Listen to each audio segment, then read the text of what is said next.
Oh, Galvin. Yo. I'm getting so old. You look old. Oh, no, I didn't. You're supposed to be there on the opposite end. You're supposed to go, no, you're not. I mean, we are basically the same months age. apart, I know. I slept on my shoulder, on my arm. Oh, my God. I feel like I got hit by a truck. Yeah, when you get injured from sleeping, Oh. it might be all downhill from there.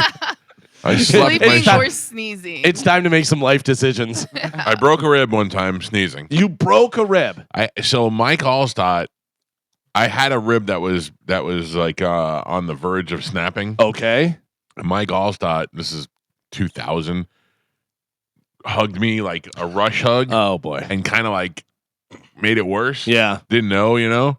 I can completely understandable where Mike Allstott could break ribs by hugging you. Yeah. You know, shatter your bones, shaking your hand. He's a friendly murderer. He's a big guy, yeah. And then I think I had like a hairline fracture in there. And then one time while that was happening, I sneezed so hard I felt it go, you know, it hurt really bad. I think I did the same thing with a fart one time. Oh, yeah. All right. Mamma mia! Like you broke a rib? Yeah, because I had injured it on a jet ski, and then that kind of pushed it over the top. The fart, huh? I think so. Yeah. Wow. Yeah. Powerful. His body's powerful, Dude, man. broken ribs, no joke, and there's nothing you can do about it. Nope. You just have to endure the pain. Yeah, right. You can just put like tape on it. Yeah, but maybe. it doesn't do anything. That's like a broken toe. They just tape it to the other toe and go, "Good luck." Try not to move. Yeah, but like a sneeze they say comes out at what, like 600 miles per hour or something crazy. And I violently sneeze. I violently hiccup.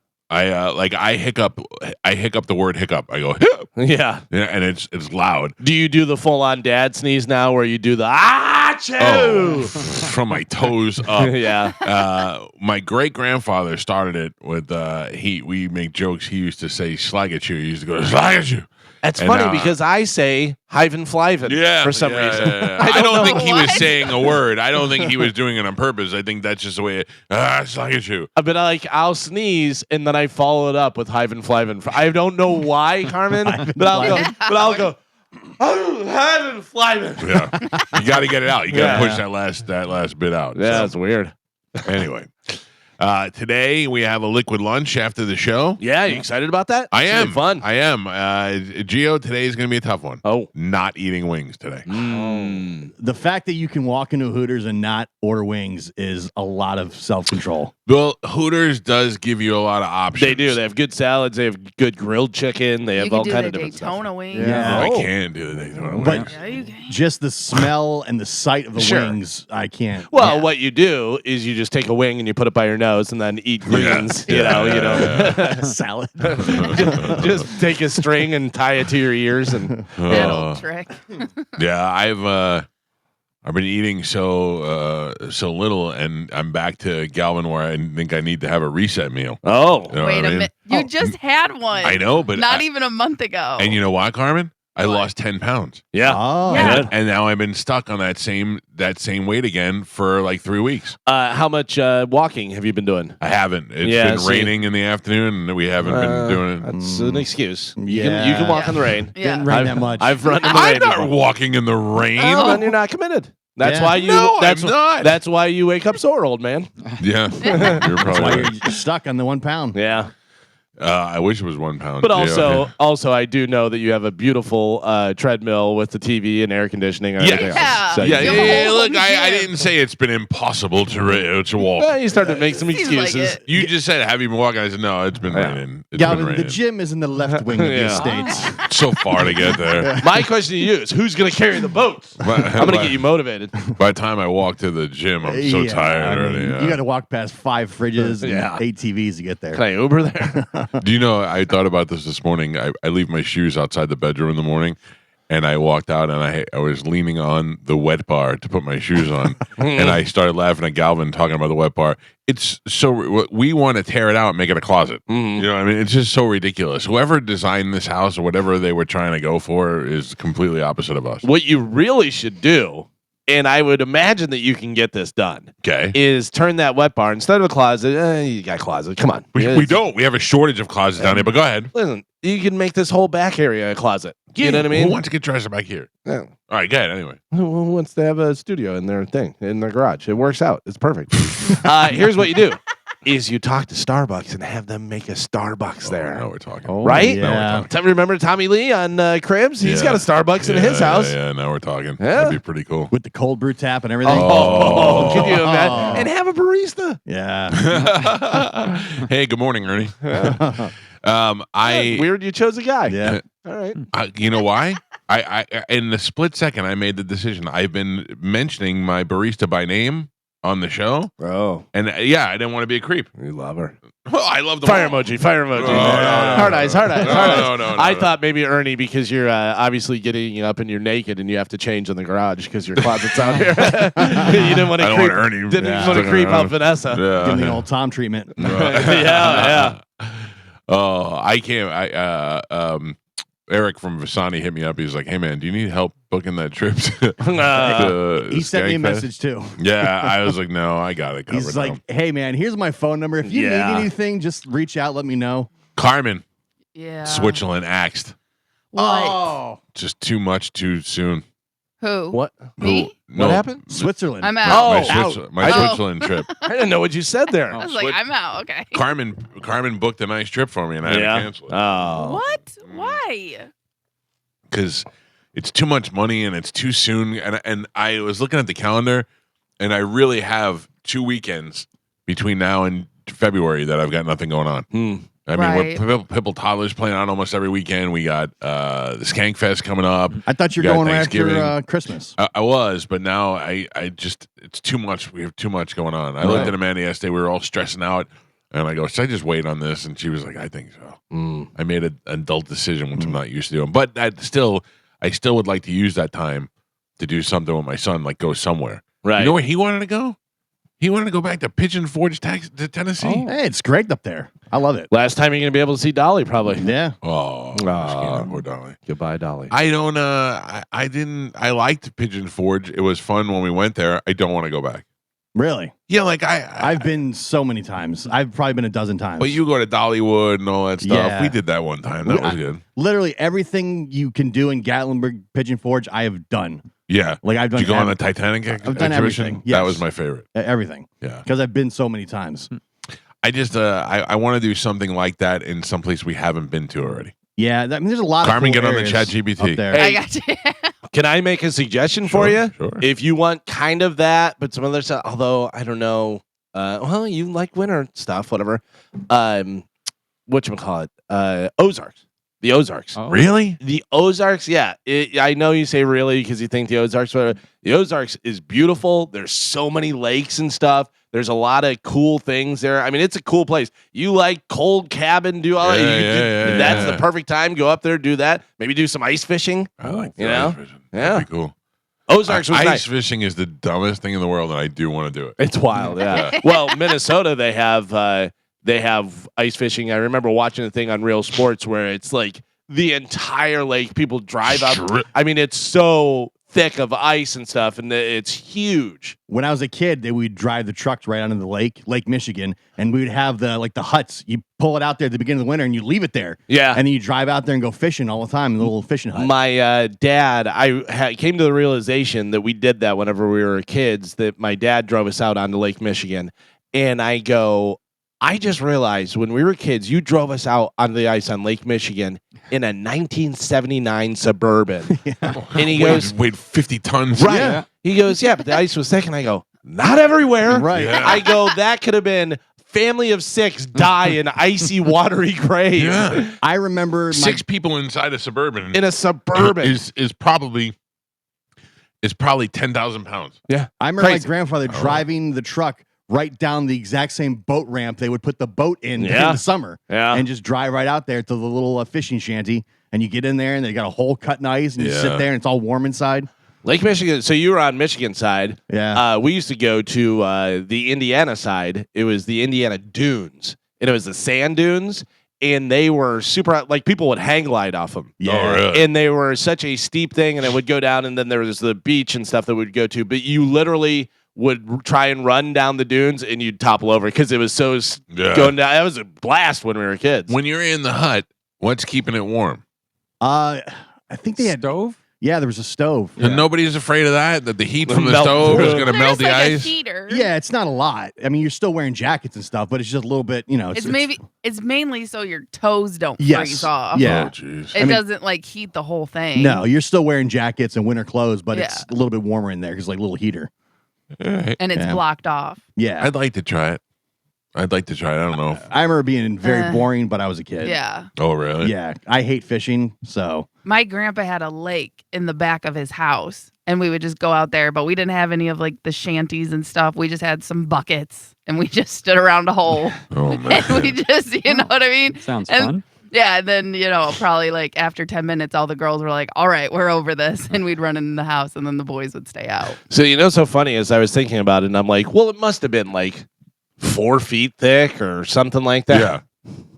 I typed in how thick is the ice on Lake Michigan for ice fishing, and it says there's no standard thickness for the ice on Lake Michigan. It varies significantly. You need at least 4 inches of clear. 4 inches. We're Yeah. on the Suburban out there.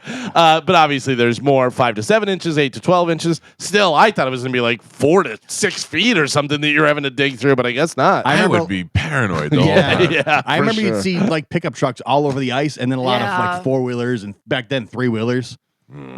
Yeah, 3-wheelers. Yeah. It was so funny. It used to be 3-wheelers, and then Very it became dangerous. 4-wheelers. Yeah, why? They flipped over to Yeah, these yeah, guys. they were, really? yeah. Yep. More fun though. I'll tell you yeah. that. I can tell you that they were more fun. I mean, 4-wheelers are a lot of fun, but you just seem to have more. Yeah, I don't remember. I remember 3-wheelers more than 4-wheelers when I was younger. Oh yeah, Like everybody had that. I don't yeah. remember a lot of- 4-wheelers didn't come out until Yeah. later. Yeah. Well, more common. you Right.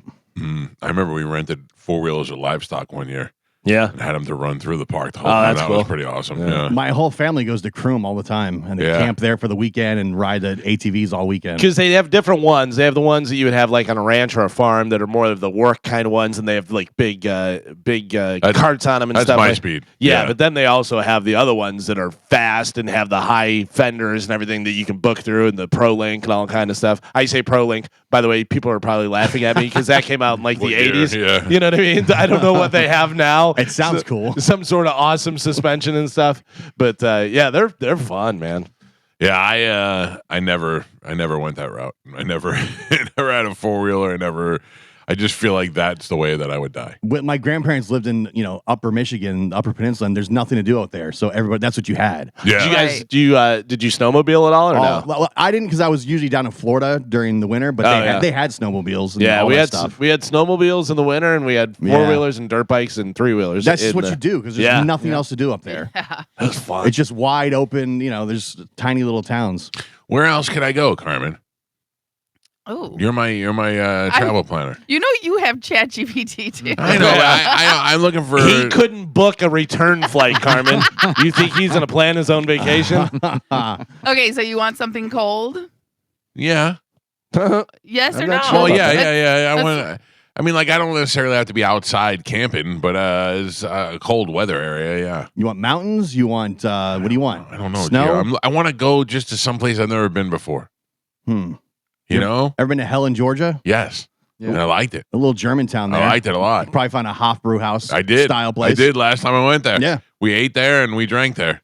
Yeah, I went in there and there was like a half-hour wait, and I was like, "All right, well, I'll take 2 of them giant beers while we're waiting." Yeah, Yeah, yeah. that was good. So that's a fun spot. That is pretty fun. I don't know. I got to figure it out. I got to come up with something. I'm going to go from Switzerland to the Ozark. I have to figure out something. Those are fun. Northeast, out west, what? So my son will always go to New York. I don't want to do that. Not to mention he's going in November, so I don't Right. want to go back again.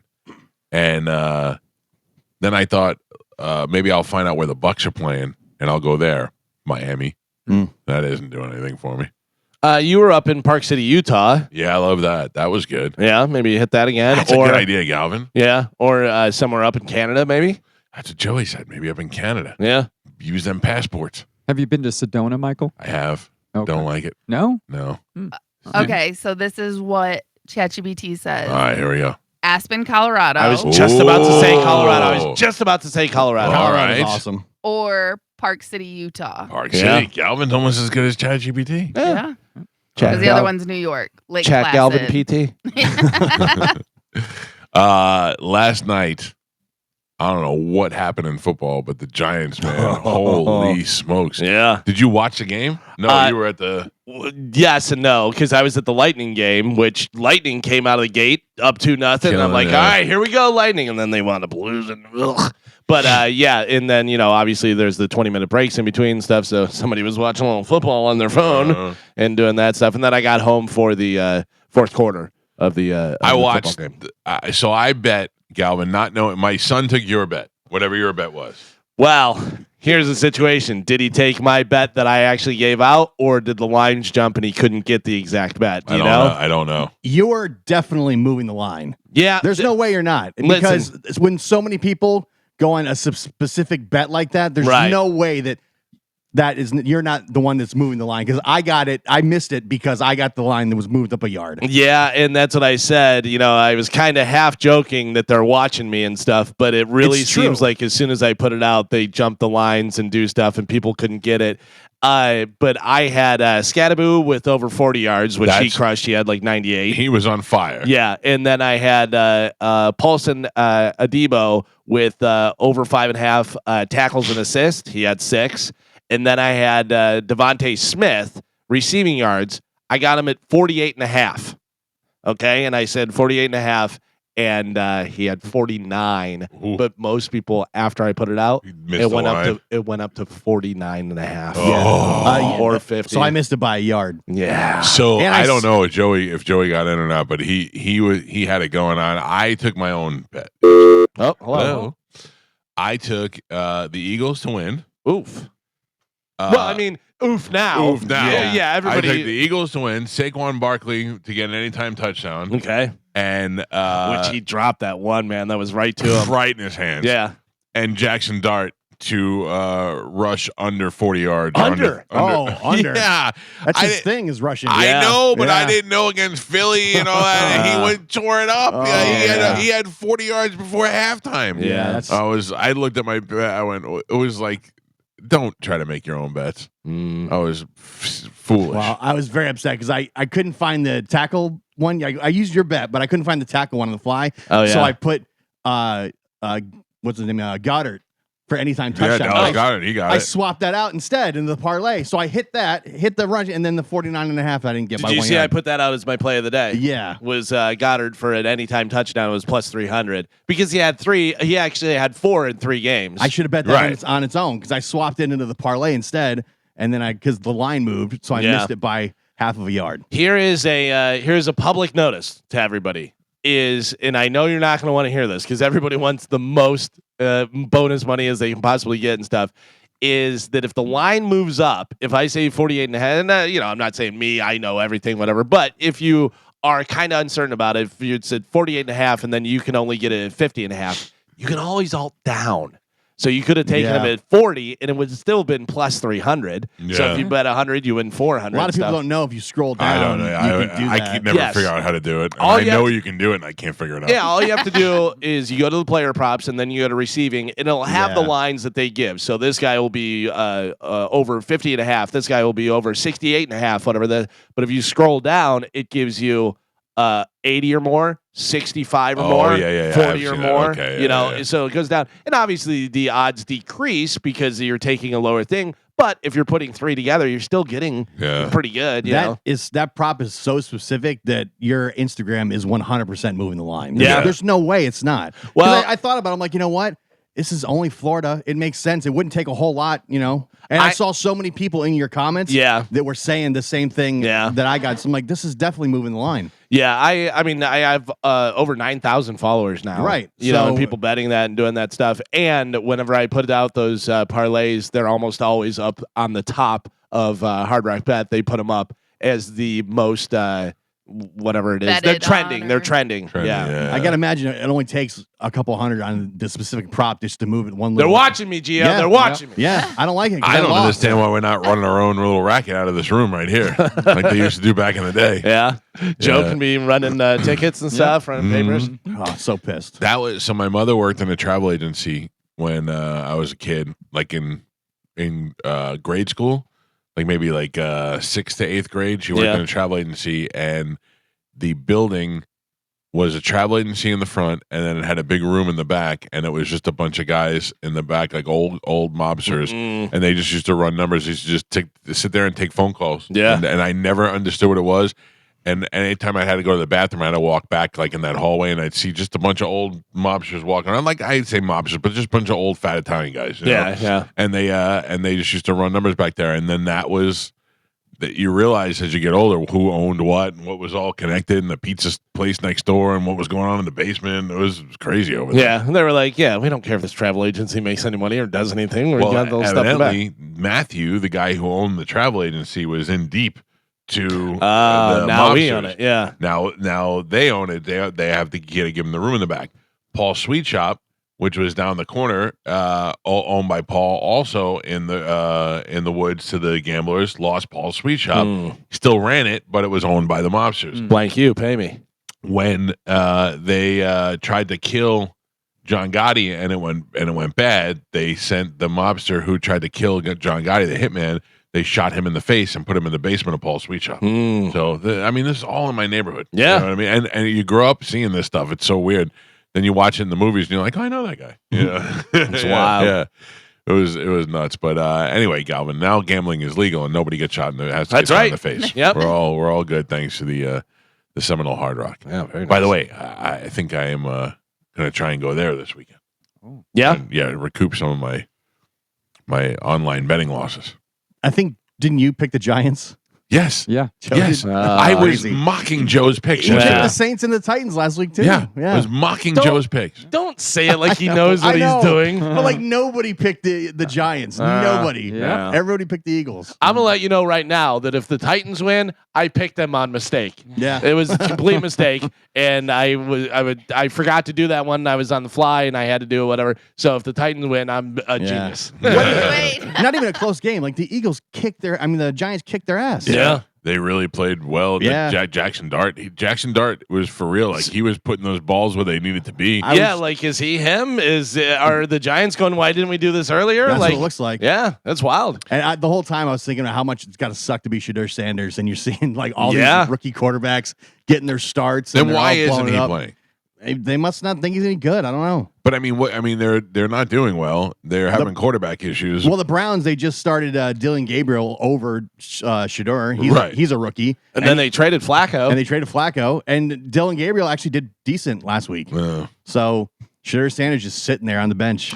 Dart seems pretty cool too. Seems like he's just team knows loves what him. he's doing. Yeah, and he's talking about the city, and the city wants this. He goes, "We want this. We hate losing. We want to win. We want to do this stuff." He's saying all the right things. He's playing right. So good for him. I just think back to Shedeur Sanders in the draft when he wore Giants cleats. Oh, Because he thought the Giants maybe they didn't like him. I don't know. Can I point this out? Do you know how crazy it would make me to have a black mark on my face? Underneath my eye. I didn't understand that. Like, what is? I don't know what he's doing. I mean, like war paint. They do the black under the eyes because of the sun or the lights. Yeah, but he whatever just had the they're one strip. It's just for looks and stuff. But like, I would constantly be seeing that on my cheek. Yeah. And throwing the ball into the ground. Yeah, it drive me nuts. Yeah. I don't know. I thought about that last night too because it doesn't. Whatever it started out looking like, it didn't look like much longer. Maybe one of the most old man things I've ever done is whenever the players have their gloves and they're not strapped down and strap down your gloves. Strap it up. What are we doing? Up, What are we doing? We're not in the backyard. We see now a lot of players will have the mouthpiece Yeah. that they don't even use. Right, just hanging. They'll have two sometimes. And a lot of them, you know what a lot of them do now is they do the color of the team that they're playing against. Oh, really? Yeah. So I didn't even they'll notice have that. a mouthpiece in and then have two extra mouthpieces hanging from their helmet. I bet you they're different. No. Do the it's kids about, do that, Carmen? Yes, it's just about fashion. Yeah. Really? And- Yeah, but again, in high school, like there's different rules for the pros Sure. in high school, and these kids, I swear to God, the hardest part are the knee pads. Because in college, if you see the running backs, they pull their pants up high and their knees aren't covered. Yeah. And that is a big no-no in high school. The refs come up to us at least 3 to 4 times before a game and tell us, make sure we can't see your back plates and make sure we can't see their knees. And every Carmen, time, can I see your back plates? Yeah. All right. but every time we'll go down the line, we'll fix them, we'll make sure everything's covered. You look away for 2 seconds and you turn them around and all you see is black It's plates all and about the knees. style. It's And all about the style. Do some of the kids write stuff on the back plate?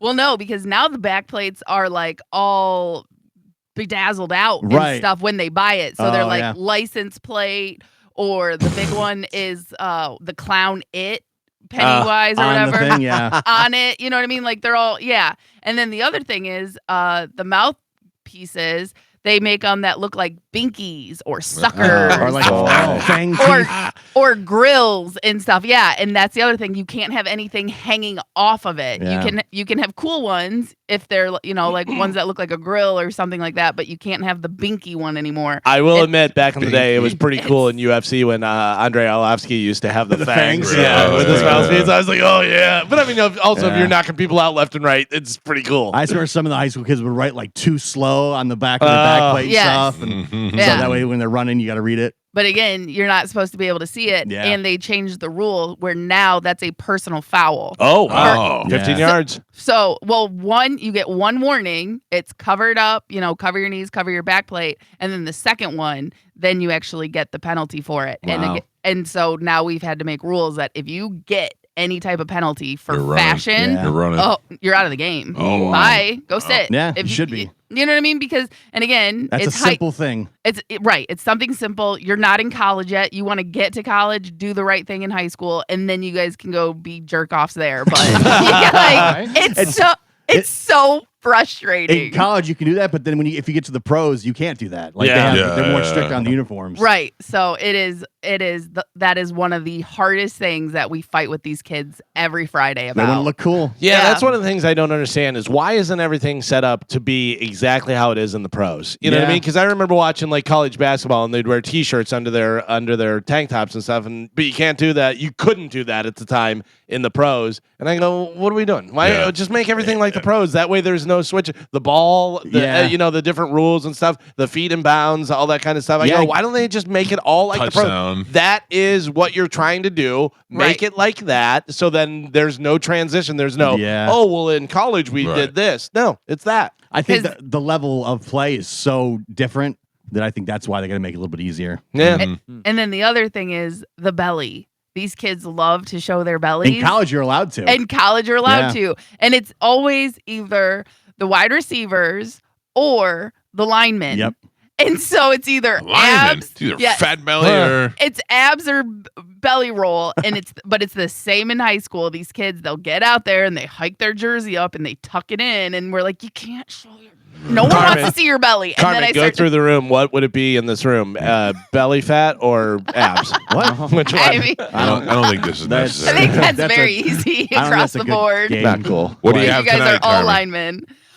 So tonight we have Jefferson. That sounds tough. I don't know. Yeah. It is. This is basically I don't want to say our rival, but in our district, because we only have 3 district games. Right. There's 4 teams. This is basically the deciding game. Even though it's not the district championship, it will decide who wins the district. All right. Good luck to Chambo. Thank you. Yeah, it's going to be really tough, So if these kids show up. Well, if they put their bellies away, maybe they'll be okay. Right. Yeah. If they show up and they play hard, it'll be a good game. No back plates. If not, they are going to get stomped. I'll be honest. So they need to focus. Hear that? That's from Coach Carmen, kids. Yeah. Oh yeah, Don't get stomped. Jefferson's 6-1. Ooh, they're not messing around. Yeah, and we're 5-1. Yeah. Oh. So you know what I mean. What's the pregame meal?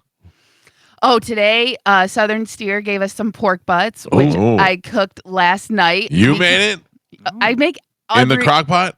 So last time I did it in the crock pot, my counter was covered in pork fat because I did it overnight and I didn't have time and I didn't turn it down.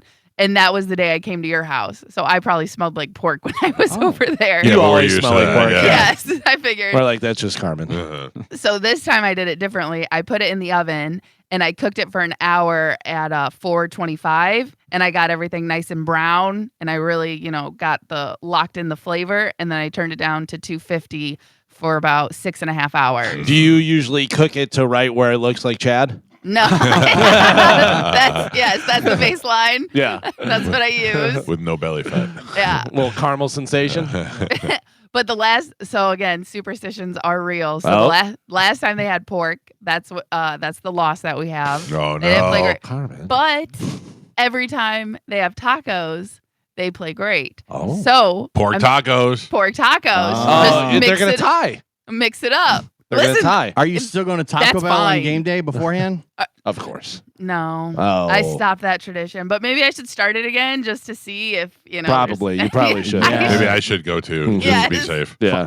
$5 burrito. Listen, I am wedding diet right now. Oh, I am hardcore. Because What's more important, the team or the wedding? Yeah, come on. Oh, the team, 100%. Yeah. Right. I'll gain 20 pounds for them if that's what they need. All right, let's take a break and get the show moving this morning. We got a lot happening. Felipe Esparza is going to be in the studio with us. Dave Landau is going to be in the studio with us. What time is that? Who's first and what time? Dave will be here at 8. Okay. Felipe will be here at 9. All right, good. Both of those guys are live in town this weekend. Two great comedians, two totally different guys, but two great comedians that are going to be in town for you to check out. Dave's going to be at Side Splitters, and Felipe is going to be at Tampa Theater. Yeah, so Felipe is great. He's been on the show a bunch of times. Dave's only been on one other time before, but he's a good guy. And he's got some amazing stories that we didn't touch on last time that I'm going to talk to him about. Also today, we've got the Bone Bonus keyword coming up starting at 8 o'clock. We'll give you a Bone Bonus keyword. You'll have a chance to put it in the app to win $1,000. And it'll happen at 8 o'clock, 10 o'clock, noon, 2, and 5. And then in between that, we will have a liquid lunch at Hooters, the original Hooters in Clearwater today, starting at 11. We got Sporkle next. It's the Mike Calta Show. This is 102.5 The Bone. Come on and get out there early and come join us. We got the Bucks 50 hats as well. I like how that Hooters got the little mini museum in front with all the old Hooter pictures and stuff. Yeah, they got Lynn Austin's original breast implants in there. That's kind of cool. I know I made that up. I don't know. I don't understand. The tip of BL's finger that she got cut off in the car accidents in there. Bring the kids down. Take some pictures. Yeah. All right, we got stuff to give away, Carmen. What is that stuff?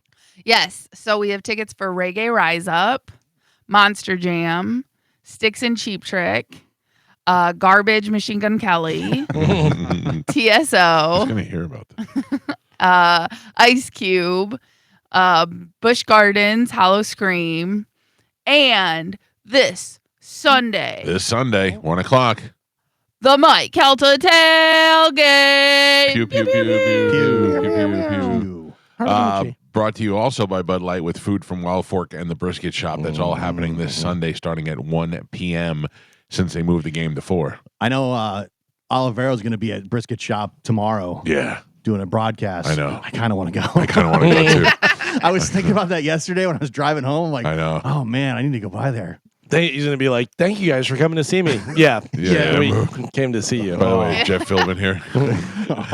All right, let's give that stuff away right now with a little bit of Sporkle. Here we go.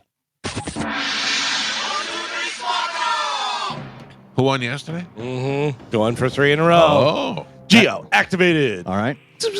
Carmen is the keeper. Sporkle. Pap is your judge and scorekeeper. Carmen, what are we playing today? Okay, today we're going to be playing. These words have a leg to stand on. Can you name the words containing the letters L-E-G from their definitions? Okay? All right. So your first one, to assert without proof or before. Alleged. No, allege is right. Sorry, I didn't have the buzzer right. Mike Calta. Thank you. The expression by means of symbolic fictional figures and actions of truth or generalizations about human existence. Pledge.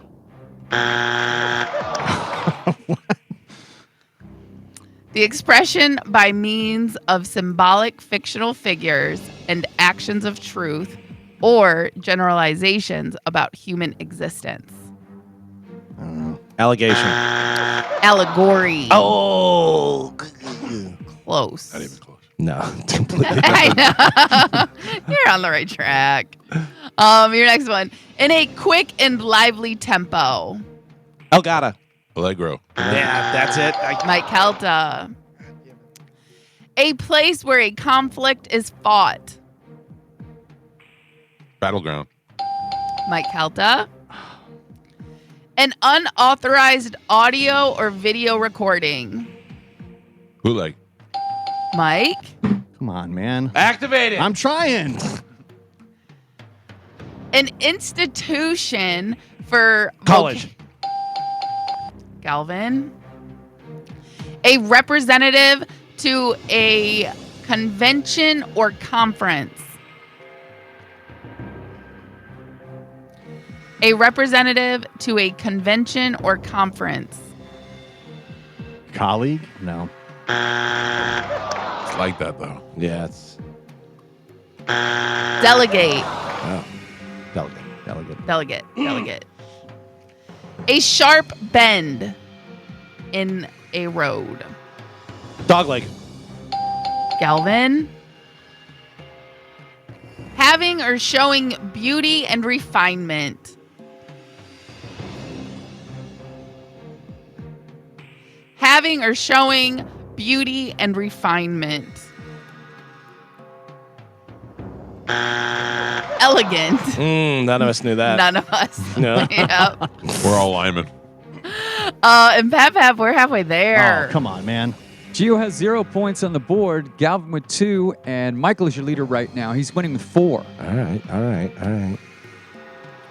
All right, your next one. Oh, we're doing words with leg in them. A song or poem expressing Fable. No. sorrow, Cursed. especially for one who is dead. Legend. A song or poem expressing sorrow, especially for one who is dead. Is Elegy. Something transmitted by or received from an ancestor or predecessor or from the past. Something transmitted by or received from an ancestor or predecessor or from the past. yeah, it's been passed down. Legacy. Oh, I thought. Your next one. In a manner that is smooth and connected. In a manner that is smooth and connected.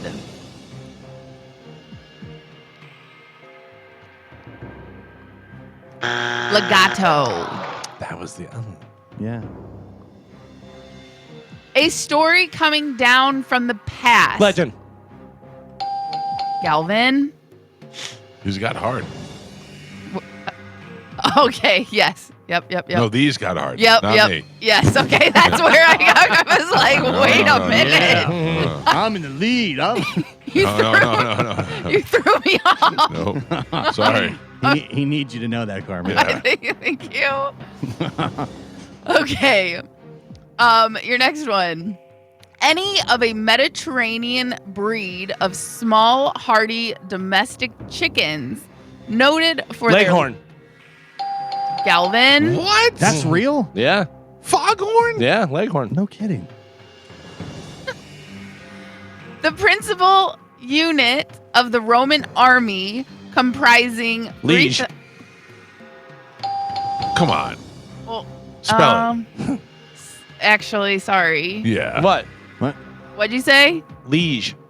Okay.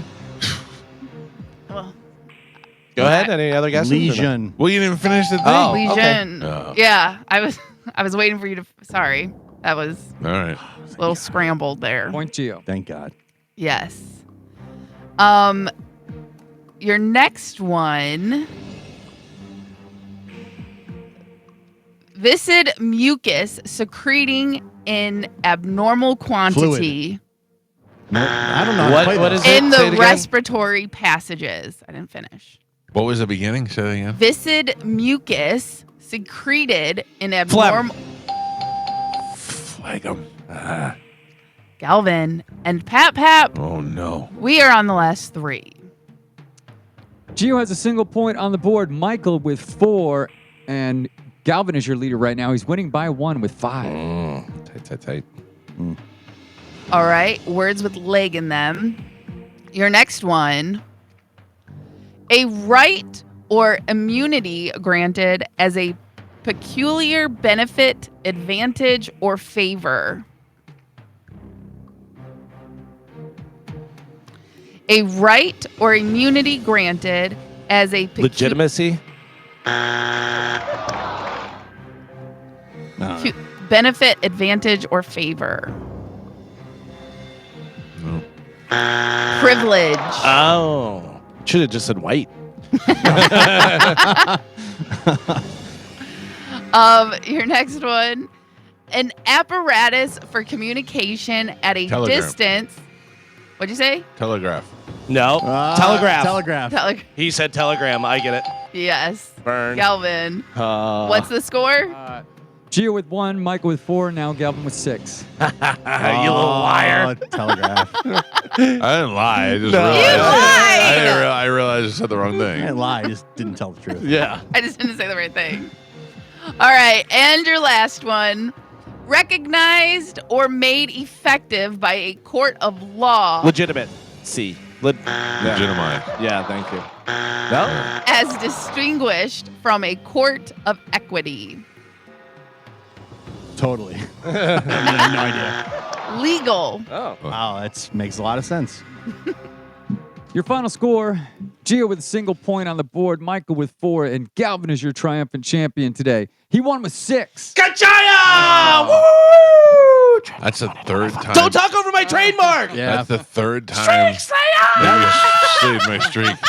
That would have been 100 wins. You love to talk over my really? trademark, 100, don't yeah. you? You're at 99. Like this, like right now. It's too long. Over It's your too stuff. long. No, it's not too long. It's too productive. We let you play your music. have a song. I don't play anything. Oh, Oh, Jesus okay. Christ. No. I just said I You don't got play beat. it. Yeah. I was giving you the credit. I was saying, good job. You're talking over. You've ruined my streak trademark. like 3 times in a row. That is true. That's all I've been saying. The last 2 times. 3 times. This is Yeah. the 3rd time. Yeah. I'll take that, fool. That would have been. I'm ready for Felipe. Put it on a telegram. What do we have coming up in news? Coming up in news, you want me to pick a winner or no? Oh, yeah. We should do that too. Let's go line 1. Line 1. Good morning. Who's this? Hello, Sean. Hi, Sean. You're the winner. I'm going to put you on hold. Carmen will grab you during the break. You'll have your choice of prizes. Thank you for listening. All right, thank you. All right, pal. I'm very excited. Now, what do we have news? Coming up in news today, Chop the Flop, All-American Halftime in Porch Pirates Pirating. Oh, boy. All right. Galvin has news. We'll do that next. Felipe Esparza will be in the studio with us in the 9 o'clock hour. Dave Landau in the 8 o'clock hour. It's the Mike Calta Show. This is 102.5 The Bone. Reminder that this morning we will be out at the Original Hooters in Clearwater for a liquid lunch. It starts at 11 o'clock. And then Sunday, we are out, of course, at Ohio and Himes on the corner of the lot right there for our tailgate party. And that we'll be giving away tickets for that tailgate today at the Hooters. And tomorrow, Mike Olivera will be broadcasting live from the brisket shop. He'll have the tickets out there as well. Right now, time to check in with Galvin. He has got today's news. And now, news with Galvin on the Mike Calta Show. What do we have in news today, Galvin? Today's top story, this is pretty wild. Health and Human Services Secretary Robert F. Kennedy Jr. stunningly claimed Thursday that there may be a link between circumcision and autism. Do we all agree this guy's nuts? I mean, once he did the bear thing and put it in his trunk and it was a prank and all this stuff, I went, oh boy, I don't know what's going on here. He says, due to the distribution of Tylenol to infants following the procedure. There's 2 studies which show children who are circumcised early have double the rate of autism. It is highly likely because they were given Tylenol, Kennedy told President Trump during a cabinet meeting. Kennedy didn't specify the research to which he was referring to. That's the problem, is that he doesn't have the research. But a 2015 study out of Denmark that tracked nearly 343,000 Gen Z boys suggested that circumcised males were more likely to develop autism before the age of 10 compared to the non-circumcised peers. Researchers hypothesized that pain and stressful surgery early in life can increase the risk of neurodevelopmental, behavioral, or psychological problems later on. However, some critics called the research flawed and said the study authors should have examined other painful conditions such as urinary tract infections, which are common among young children. Another possible explanation for the link is that the boys who undergo circumcision are more likely to interact with healthcare workers leading to a higher detection rate of autism. Okay, question real quick. That's kind of related and not really related. And if you don't want to answer, you don't have to. Okay. Gio circumcised? Yes. Carmen? You have to think about Yes. it. Chad circumcised? Yes. Galvin? Yes. Joe? Yes. Oh, Joe, I thought you'd have a hood for Yeah. sure. Yeah. Like, Well, he does, It's just majestic. not down there. They didn't have the technology back then. Yeah, yeah. Also circumcised. Do you recall, Gio, how your son was circumcised? Or your I know we're putting their business out of there, but What do you mean? How they do it? How they did it. No, I wasn't there or anything. They just did it. Joey, they didn't cut. They No. put a ring on. Yeah. They put like a little ring, a little plastic ring on, and they cut the circulation of it, and it just falls off. I don't really remember. They may have done that. I don't, because my son's about the same age as your son. Right. That's why I figured they might have done the same thing with your son. I don't remember paying that close attention. I did. It was weird because for a couple of days he had this little ring on his peep, and and then eventually it just falls off. You know that's how they castrate sheep, Michael. They rubber band it up, right? But don't they snap it? Don't they actually flick it off? No, they just tie it up. Leave it on there, and then it falls off naturally. No circulation. Yeah. Well, that's what they did to my son, and from what I could tell, everything came out pretty good. No Tylenol. I don't know. We may have given Tylenol. I don't remember. I don't know. It's just like you said, though, he's just putting these things out there. And I don't know. I mean, that may be totally true and stuff. But also you're like, okay, well, let's see where the scientists figured this out and did all this stuff. There has not been that. And remind everybody, he is not a doctor. No, he is not a a doctor. He's but a it lawyer. says there was a 2015 study out of Denmark that tracked 343,000 Gen Z boys that suggested that circumcised males were more likely to develop. So I don't know. But he also found a bear and put it in his trunk of his car. I can't believe that we have not had Tylenol lawsuits yet. Like by specifically using the term Tylenol. Does that tell you something? The Tylenol company. Well, maybe that tells you something. Nah. I just pulled something off of the internet that says Tylenol autism lawsuit payout information. So I don't. Well, if it's on the internet. Well, I mean, I don't know. Yeah. You know, I don't know. There's no article attached to it. Yeah, I don't know how old that is or what it's in reference to.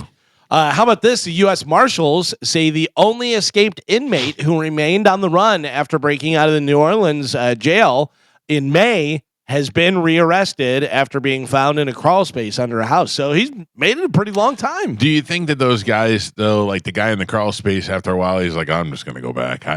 There's no way I could live my life, the rest of my life like this. You would he's living think. in a crawl space. Yeah, you got to get out of the country if you can. Yeah. And then you're out of the country. And if you have any family or people that you care about here, you're like, well, can't ever see you again. Because even if you got arrested in New Orleans and you made your way to Tampa and you're living here with somebody who can house you in Tampa, what can you do? Right. You can't work. You can't do anything. You'd have to get a whole new social security number and you have new to get a whole new face. I mean, identification. with all the AI and the camera stuff and everything, they're finding you. Yeah, I mean, I that's the thing. How hard are they looking too? You know, after a while, they kind of like, oh, this one got away. Like I forgot about those guys. I forgot they were. They were out there for sure. But it's also, do they want that one got away? The one that got away. Yeah. Yeah, but the one that's in the crawl space had to get caught by either giving up or somebody ratting him out. They didn't, or you found him in the area. They spotted him on security footage or something, and then zeroed in on him. Yeah, and then they're like, okay, he's around here, and I don't know. I want to see that movie with Channing Tatum where he's living in the Toys R Us. Man. Yeah, only because I remember that story. So I remember reading about it when it first happened. The movie's probably gonna suck. Because I think that's all about, because in the true story, the reason why he got caught was because he started developing a relationship with the community. He dated a girl, and then he started going to their church and all that. Yeah, that's in the movie. Right, yeah. But I feel like that's what the movie's going to be all about. Yeah. It's going to be like this guy falling in love, but I'm a criminal. You know, that kind of crap. Right, yeah. There is a new movie with Mark Wahlberg that is out called Play Dirty. Have you seen any ads for that at all? No. It is him and Lakeith Stanfield, if you know who he is. I do not.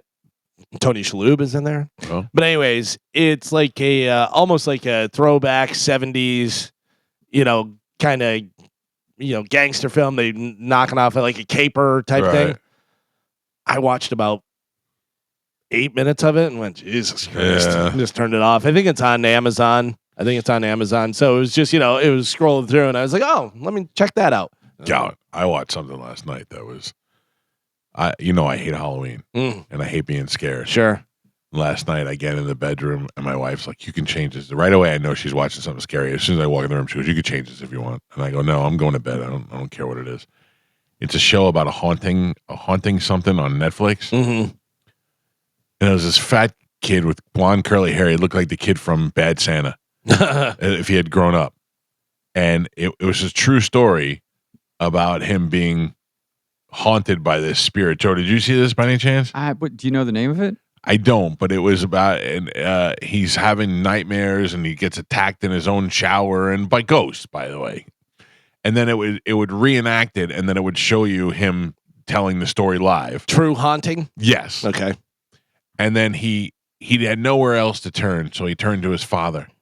And his father drove up the campus and said, "I'm going to let you get a good night's sleep tonight. I'm going to watch you while you're sleeping." Then the father felt the presence too. And then he said, "You know what, son? Let's do what we always do when we're stressed out. Let's go for a run." And they were running, and they tripped over a memorial, a grave site that they didn't know was out there in the bushes. And it turned out it was a bunch of garbage on top of garbage. And my wife's like, "Do you want me to change?" I go, "No, I can't sleep because it's the dumbest thing I've ever seen in my life."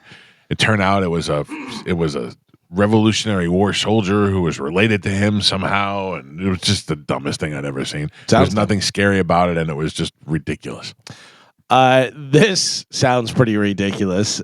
Turning Point USA, the right-wing organization founded by Charlie Kirk, is planning an all-American halftime show to run against the Super Bowl halftime show. I mean, a lot of people do that. The Puppy Bowl's on. Sure, yeah. The Lingerie Bowl is on. But this one, if you hate Bad Bunny and you hate a guy that's going to be singing not in English, you can watch this one. What is Bad Bunny's deal with? He does not like America. People are saying he has said. People are saying that he said he doesn't like America, and then they showed him at a baseball game at the Yankee game the other night, and he did not stand up for the America the Beautiful.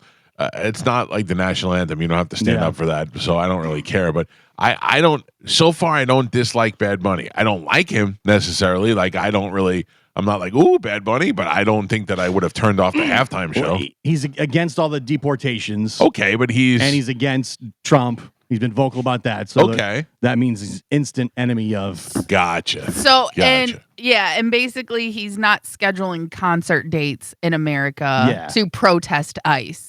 So he hasn't come out and said he does not like America. He's just not putting his concerts here. Right. Because except the world's biggest concert ever, the halftime show. Everything has to be politicized now. Yeah, it's wild. Jimmy Kimmel, Super Bowl, everything has to be politics. You suck. No, you suck. By the way, did you see Jimmy Kimmel said that he would have Donald Trump on his show? Of course you would. Yeah. Like, of course you would. I have to tell you, though, when I read that, I thought Trump has the balls to actually go on the show.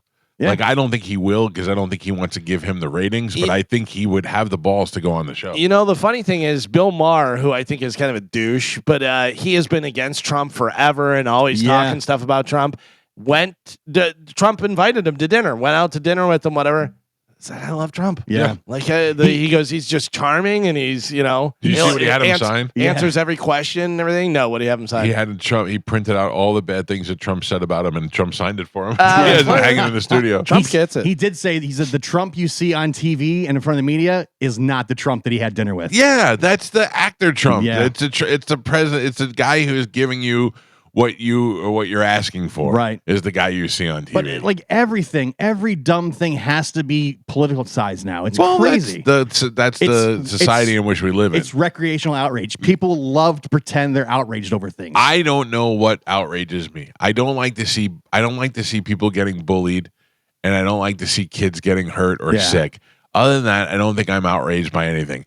Bad Bunny doing the halftime show means nothing to me. I will watch the halftime show with the same enthusiasm I watched the last 5 halftime performances, kind of half on in the background. The fact that people pretend that this is actually something that they're concerned or it's affecting their life is hilarious to me. I have always wondered whether like Robert Kelly will say you have no empathy, that type of stuff. Like I've always wondered about myself because I have a very I don't care attitude. I mean, there's certainly things that I absolutely care a lot about. but the majority of stuff, especially that makes this side matter, whatever, I go, I don't care. Yeah. And just have nothing to do with it. And it may somehow affect me in the long run, but I don't see it like right in front of my face affecting me. So I go, I don't care. It's not going to change my life at all. I talked to my wife about the Israeli-Palestine conflict, and I can't understand why so many people are saying free Palestine when their number one thing is to hate Jews and wish to death upon Jews and see that there's no, and the Jews seem to be like, hey, we can come to some sort of peace agreement, and then the Palestinians like death to all Jews. So to me, it's like kind of but I'm not there, and I'm not in the middle of it. And I don't really understand what's going on, so it's hard for me to. My wife is Jewish; she's very much on one side, but I have a hard time understanding. I mean, like the Palestinian people, they seem to have an argument as well. Yeah. So it gets very confusing. People pick a side and they don't even know why they're picking a side. Exactly. Yeah. Somebody else told them to. They don't want to dig into it. Just have to have a side. Like the people they like or the people they follow pick that side, so they go, I need to be upset about that too. That's why we always tell you, don't pick the side we pick, because we'll probably change it next week. No, I could not care less who plays the Super Bowl. Here's something interesting that I did not know, and I guess they did a story on it last night. We were talking about Dart with the black under the one eye like that. Do you know what that's from? No. Because he's a fan of Star Wars. Oh, they did make a reference to that. Yeah. The scar that Anakin has. Is that what that is? Yeah. I heard them talking about that. I wasn't sure what they were saying. They said it was some sort of reference to Star Wars. Yeah, interesting. That Scadaboo kid's crazy. Oh, yeah. He's ripping his shirt off after the thing. That was funny. These guys now do the backflips. One of them's going to tear their ACL, and that's going to be it. Right. It's going to happen. The hurting yourself while celebrating is the funniest way to hurt yourself. And you never come back, like you never, shake that off. There was, for a while, and I don't know if they still do it or not, a celebration in soccer where they'd score a goal, they'd run, and they'd slide on their knees and do this, up in there, and the guy slid on his knee and pulled his hamstring, and you're like, yeah, well, there you go, dummy. Because twice he did the backflip after he scored. I'm like, one of these guys, you're going to blow out a knee. We have kids want to do the backflip in the run out before the game. Oh boy. And every time I'm like, oh my God, please don't do it. Please don't do it. They see the pros doing it. Right. The funny thing about Scadaboo is one of the guys said, is there a more New York guy than this guy? Like if you have a football team in New York, this is the guy who plays for your football team. When he was in college, he would take his helmet and smash it into the brick wall before the games. I like that. Get fired up. You want that guy on your team. You want that crazy guy. One of the memes last night was Scadaboo's going to have the greatest 3-year career ever. Yeah, probably. He's doing backflips and running into brick walls. So a couple in Northport, Florida is facing charges after they left their 16-year-old son by himself on the side of the interstate and told him, fend for yourself. Why? They only left him with some cash and a bag of handguns. The teen got home from school, walked the dog, and then when he came back, his parents were frantically packing, saying that they were going on a trip either to Guam or Idaho, which, by the way, you can't drive to Guam, just so you know. A little while into the drive, they kicked the boy out of the car with the cash and the guns. When police found him, they took him back home, where they found the front door and garage door left wide open, but no one was home. The couple was later found at another address in Florida, and they were charged with child neglect and allowing a juvenile to possess a firearm or firearms. It sounds like they are running away from something. No word on what that was, though. The teen boy also has an 8-year-old sibling who was also in the car for the trip, but wasn't kicked out. So I don't know what that was. Well, that 16-year-old had a chance to fight for himself. The 8-year-old was too young, so they had to take him to Guam. They gave him the money and the guns. Yeah, so you should be fine with this. Wow. And you don't have to have a license to have a kid, just so you know. No. Yeah. That's wild. I would not be mad if Bad Bunny was playing halftime. You know what would annoy me? If Daughtry was playing halftime. That would piss me off. Why? Oh, Daughtry? Oh, I mean, yeah. Why would he be? He's not. That would make me mad. Bad Bunny, I don't care about. Somebody who is not popular enough, or somebody who's just somebody like 3 doors down doing it would have bugged. Like if they said, "Ladies and gentlemen," it wouldn't make sense. A Daughtry 3 doors down. Ugh. Yeah, because it wouldn't make sense, or why? Daughtry is the Polo Cologne of rock music. If Coldplay played it, they're huge. Okay, you'd understand that. Yeah, but Again, though, I couldn't. I don't care. Yeah, I could not possibly care less. No, but I'm just saying, like if you said to me, Doja Cat's doing it, I'd be like, okay, somebody popular like that, Cardi B. Yeah. Fine. I don't even know what Cardi B sings, but if you said to me, Daughtry, would make me physically angry. It's funny though, even if they said Metallica was doing it, I'd be like, cool, Metallica's doing it, but it never sounds good. It's you know what I mean? The audio never works out. It's literally just background to me. Yeah. Like, I watch the game, you know. Metallica played on the Grammys. The Grammys is all about music, and you know what they did? Shut James Hetfield's microphone off. They didn't even have his mic on there. I get more annoyed by people that only watch the Super Bowl. They don't watch football all year, but they watch the Super Bowl. That annoys me for some reason. By the way, again, it blows my mind. I know that you don't agree with it, but last night, the Lightning playing the Senators, there's a guy wearing a San Jose Sharks jersey. I don't understand it. I don't understand why that bothers you. It doesn't necessarily bother me. It just baffles me. Because they're not a Lightning fan or a Ottawa fan, and they're going to a hockey game and they're representing the hockey. And they're a hockey NHL. fan. I went to the Bucks game. I took my wife. It was her birthday. We got tickets. I went to the Bucks game. I didn't wear a Steelers shirt. But you're in Tampa. You live. I didn't wear a Bucks You shirt. live in Tampa. I didn't wear a Bucks shirt. There's a great Instagram account that now calls those people out. Oh, it's like wrong team jerk off. And they're like, wrong team jerk off. And like they just point them out at all it's fantastic. It blows my mind. Yeah, But it's still what's weirder than that or the guy who wears a Yankee jersey?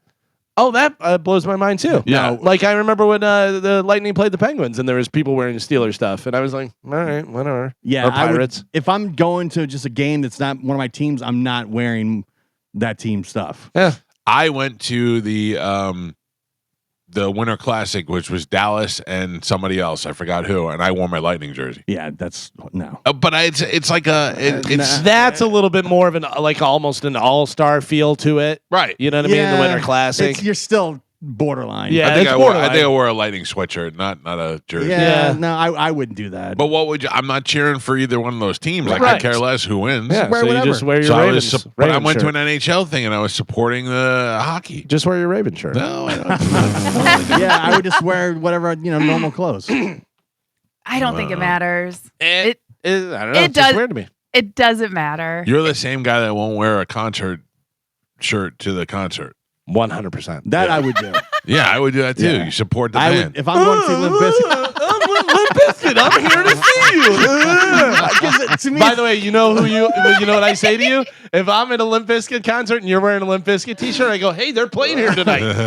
to me, it's the same as if I go to a Bucks game and I'm wearing a Bucks t-shirt. Yes, it's the I same. agree with that. You're It's supporting your team. Exactly the same. Two on the nose. Exactly the same. Two on the nose. I would wear a Daughtry shirt to a Yeah, Daughtry if concert. you're wearing the Pantera shirt at the Bad Company concert, you're at the Ravens- wrong You're concert. just like the Let me just point Jersey out, guy. I'm never wearing a Pantera shirt at Well, a I'm Bad just- Company concert. I'm making an If example. I'm at a Bad Company concert, I'm probably wearing a Led Zeppelin shirt. right. There's a connection there, but also it just works out. But What is the connection? Bad Company was the first band that Led Zeppelin Who's signed to making Swan that Song. connection? Me Yeah. and the guys in the band when they pull me up on stage because That's I'm wearing some cool not shit. gonna happen. Before we go any further, we'd like that guy to come over Hey here. man, you got the shirt. Come Can on you up. play drums? Yeah. That's right. That's what I'm Yeah. waiting for. But I'm telling you right now, that is what every drummer is waiting for: is for the drummer to get hurt and go, "Can anybody play drums? I can. I know all your songs." But to me, that's the same as Dolphins jersey at the Bucks Eagles game. Mm-mm. No. You're at the Yeah. wrong concert. Nope, yeah, nope, wrong, nope. wrong concert. Listen to me. Whenever I go to a concert, I meticulously pick out what shirt I'm going to wear to connect with the band. It's a band that they were. To connect with the band. It's a band that they if were somebody else was influenced by. saying this, you would be crapping all over them. No, it's a band that they were influenced by or like or whatever. And then a lot of times I'll get like I'll get it. I see what you're doing. That would be I if I go to the Giants game and I wear a Buccaneers Jameis Winston jersey because He's on the Giants because now. he used There's to play your for the connection. Bucks. Yeah, it's a connection. That's still weird. Same thing. It's the same. You're the Listen, same. I have hard and fast rules. When I see you at the Limp Bizkit concert, I'm going to I tell got you. no shame. I'm wearing my Ravens shirt to everything. Yes. Yeah. Everything. That makes sense. Baseball, movies. Yeah. It's funny because even like for the tailgate, if the Steelers are playing at 1 and the tailgate's at 1, if I came to the tailgate, I'm like, should I wear my Steelers shirt? I mean, they are playing, but I'm going to a Bucks tailgate. Yeah, you can't. Yeah, it's a lot. You can't You do it. can. That's why I just, It's football that's why Sunday. I stay home. No, That's why I just stay home. no, you can't do it. That makes sense. This makes sense. This story makes sense to me. A woman was shot and killed outside of a PetSmart in Texas on Tuesday Okay. following an argument that started over the suspect not saying thank you for a held door. Yeah. I hate that. I mean, I always go, you're welcome. Oh, I always go, you're right. I work here. Yeah. Come on in. Yeah. Oh, it's so funny to me, people that don't say anything, because I can't stop myself. I can't. This is a perfect place for a conversation. Yeah. You know what I mean? Like, I can't not say have something. completely adopted that from Galvin. I'll walk through the mall and people will stop in the walkway to talk, and I'll go, no, this is a perfect place to do this. Yeah. Or I'll just walk right by them. I go, yeah, no, stand in the middle. That's the best place to do it. Totally Just stop walk right here. around. Yeah. I do walk around them. As I'm walking around them, I look right at them. I go, this was a great place for you guys to talk. Yeah. But also, Carmen, I hold the door for you and you just walk in and don't acknowledge me. I go, yeah, I work Oh. here. Perfect. Go Yeah, ahead. yeah. You're I'll do welcome. that too. I'll even take a head nod. Yeah. Just a head, you didn't have to Yes. say anything. Just a head nod. I'm just letting you know you're gonna get a flat tire. I'm gonna kick your shoe and make you know that I'm there. Yeah. Listen, obviously, don't shoot people outside the PetSmart and stuff, but also But we understand it. Also, say thank you for holding the door. I have a hot or not for you guys. Okay. A former teacher and cheer coach and mother of two was yeah, you're indicted. losing me. Well, Yeah. I'm giving you all the facts. Was indicted for allegedly having sex with a student. 32-year-old Michaela Cadwell Hodgins of Woodland, Alabama, was indicted by a grand jury on a charge of sexual intercourse with a student. Hodgins was a cheer coach at Randolph County High School. She was also a cheerleader at the University of West Alabama, which is where she earned her master's degree. The documents indicting her said the student involved was under the age of 19, but the exact age was not specified. Oh, it could be 18. Well, apparently not. But I guess, is it illegal to have sex with a student? I don't know. Maybe. I think students, yeah. Hodgins was arrested and held on $30,000 bond. She pleaded not guilty. The superintendent of the school said, quote, we will cooperate with local authorities as requested. So she's from Alabama. She is 32 years old. Her name is Michaela Cadwell Hodgins. She was a former teacher and cheer coach, also former cheerleader at the University of Alabama, right? Or University of West Alabama. And she's banging a student. She's a mother too. Mike Calta.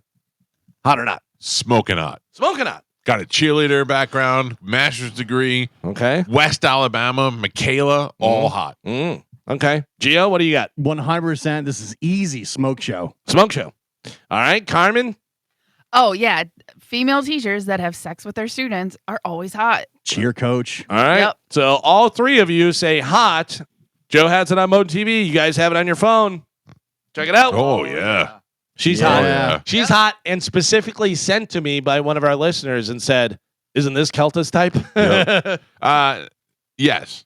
I mean, she looks too much like my sister-in-law, so it's freaking me out a little bit. But yeah. She definitely is my type. Yeah. Dark hair, Yeah. good looking. Yeah, she's hot. Tight. She's hot in a I bought this frame and this picture was already in it. Yeah. You know what I mean? Kind of a very Generic, but Yeah. hot. in your neighborhood, and you're like, oh, what's Michaela up to?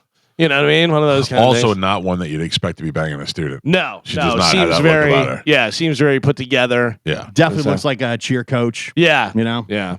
Well, there you go. Yeah, definitely hot on that one. Christmas time coming up in December. Obviously, a lot December, November 1st.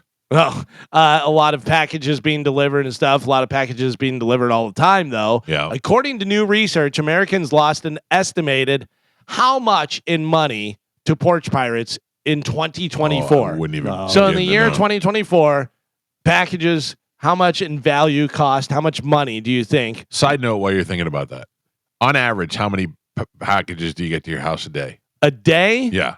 Oh, I don't know. A day. I would say for the month, I'm probably looking at like 10, maybe Oh, 15, really? 10 to 15. Yeah. We got 7 yesterday. Yeah. Oh. 7 in one day. Mm. And some of them were Chewy's, some of them were Amazon, some of them were Nordstrom, some of them were. We I'm got 2 who is yesterday. We ordering got 2 all these yesterday. things? Yeah. So how much money do you think I was don't lost know. in 2024? Just ballpark guess. I'd say hundreds of thousands. Hundreds of thousands. I mean, I'd probably say, higher. 400,000. 400,000. Higher than Probably, that. probably even higher. 15 million. 15 Oh, million. That's a lot. Carmen, any guesses? I'll go 1 mil. According to new research, Americans lost an estimated $15.7 billion to porch We're in the pirates wrong industry. in 2024 alone. I'm not that shocked, actually. That's 241 million stolen packages, they say. Holy cow. $15.7 billion porch pirates are stealing. It seems like a good idea. It doesn't. Everybody has a Ring doorbell camera. You know what I mean? How you walking up there with a COVID mask on? I'm telling you right now, I love the ones that get chased and they break their leg or something. I'm like, dummy, I would step right on your leg and go, that's what you deserve. During the holidays, there's so many people ordering Amazon that they're following the trucks. And as soon as the truck leaves, they run up and grab the stuff. You know what else they're doing? They're dressing up like Amazon drivers. So whenever they walk up and they're holding a box, and then they put your boxes in that box. Yeah. It's smart. I have a cul-de-sac that I live on, and we're all Don't in give a it away. Well, we're all in a text group, and I think everybody all has Ring doorbells. Yeah. So we're all like, "Hey, did you get this package? It came yesterday at 3:00," and everybody can go right to their doorbell. Ding dong. Yep, I got it. It was over here. Yeah. I love it. That's I love great. It. It's been great. That's great. And we talked about how now you can connect and do that where the lost pets. If you lose a cat or a dog or whatever, it'll have AI and be like, "Yep, we saw it on Ernie's camera over there." Yeah. Check it out. Mike, you're a big refrigerator guy. I have a few. Are you a big refrigerator guy though? I would have the biggest refrigerator. I'd have a walk-in fridge if I could. That'd be great. Yeah. You may be in the market for this one. So if you've noticed how big refrigerators have become over the years, a lot like cars have and stuff, the first affordable model back in 1928 had 7 cubic feet of space. Oh, that's not a lot. The average now is 25 cubic feet of space. And there is a new Samsung refrigerator, new monster, that is 32 feet of cubic space. I would like that.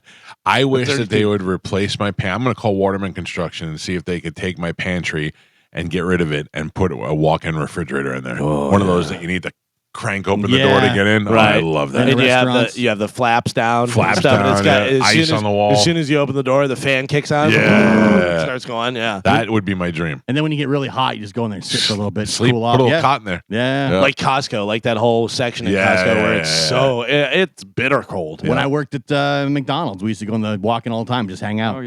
You go back there, cool off. Cool off. It's nice. Yeah. That would be my dream. Maybe grab a little something while you're in there. Yeah. You're not going to be happy about it, but a lot of other people will. Happy World Egg Day. I know you're not a fan. Not a fan. Gio, you like eggs? Egg bites. Okay. Carmen, you like eggs? I love eggs. Joe? Yes. Here's the salad. question. Ketchup on eggs. No. Sure. Yes. Yeah. Sometimes. Yes. Depends. Not every Scrambled. time, but Scrambled. scrambled. To cover that disgusting egg taste. Oh, no. I mean, ketchup on the hash browns, and then you can kind of mix it into the egg a little bit. I like but that not- too. but I not like what you're directly doing. on the egg. Put scrambled eggs, a little pepper, a little ketchup. Totally fine. I like I like- salsa. I Oh, have to tell sounds you, good too, Carmen. eggs are not good. Eggs, the texture of eggs and the idea of eggs is just gross to me. Oh, yeah. You're It's eating not- aborted babies. Yeah, I mean that's basically what it is. I can only do scrambled. I cannot eat a fried egg and only scrambled. I hate an omelet. Yeah. But I like a fried egg. I No. like an egg sandwich. It's couldn't- delicious, but it grosses me out. You couldn't pay me to eat a fried egg. Really? 3-minute egg, fried egg, sunny side up, over Oh, easy. sunny Over side up. I easy. love the egg yolk. salad. Yeah, Yep. any of this. Anything. Hard boiled. Yeah. Eggs are perfect. Only Yep. scrambled. Oh. Yeah. You're missing out. Slash says we might be seeing a new Guns N' Roses album in the near future because they have a lot of material and quote everybody is thinking about it. All right, I wouldn't mind that. Yeah, we don't need that. But Let's I see don't how know. he does in the studio. But every once in a while, he's been singing with his real voice. He has ever He's since so- we mentioned it. Yeah, And it's he like you listened heard to us. Yeah. How about Youngblood? He has got quite. Youngblood is done already. He's No. overexposed now. Ever since the Ozzy thing, he's everywhere. Yeah, he's everywhere, and he just sold out his 2026 North American tour in 1 minute. Good for him. He's doing all right. he is donezo. Yeah, that guy is out of here. Beat it, nerd. Yeah, he's doing very well, and I would imagine from the Ozzy, the Black Sabbath. See tribute now, show. he's a perfect example of somebody who played Next Big Thing that I should have got an autographed guitar from. Oh, yeah. Because now he's super famous. Yep. Yeah. See, would have been good for my collection, even though I don't care about his music. Maybe he'd let MGK open for him. No, it'd be nice. Probably not. He's done. Speaking of bands, No Doubt is back. I saw this. And headlining the Sphere. That's pretty cool. Yeah, they'll be doing a 6-show run as part of the Las Vegas residency that will go from May through June in 2026. The only way Gwen Stefani could be better is if she's on the Sphere. Yeah, It's I gotta that tell you, giant. I like No Doubt. I thought they were a good band. Obviously, Gwen Stefani, the focal point of that, and she broke off and did her solo stuff and became very popular. But No Doubt was a good band. Yeah, I've seen No Doubt in the last 20 years. No Doubt's drummer did not know how to play drums Oh, I don't know that. when he joined the band. He, Oh, really? Oh, he learned Yeah, for he, the just- band. he just kind of faked his way in and then learned, and he's a good drummer. That's how I got in Pitbull Toddler. yeah. Oh, we know. Yeah, no doubt. Good Didn't live. fool anybody. I saw them one time. Yeah, no Really doubt. good. No doubt's good.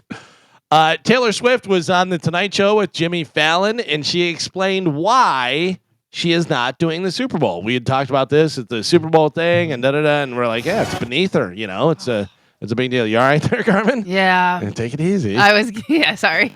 Here is the audio. Taylor Swift on with Jimmy Fallon talking about the Super Bowl. You didn't turn down the Super Bowl because of performance footage. No. Okay. And No. Well, here's the thing. Like Jay-Z has always been very good to me. Yes. Our teams are really close. Like it's like they sometimes will call and say, "How does she feel about?"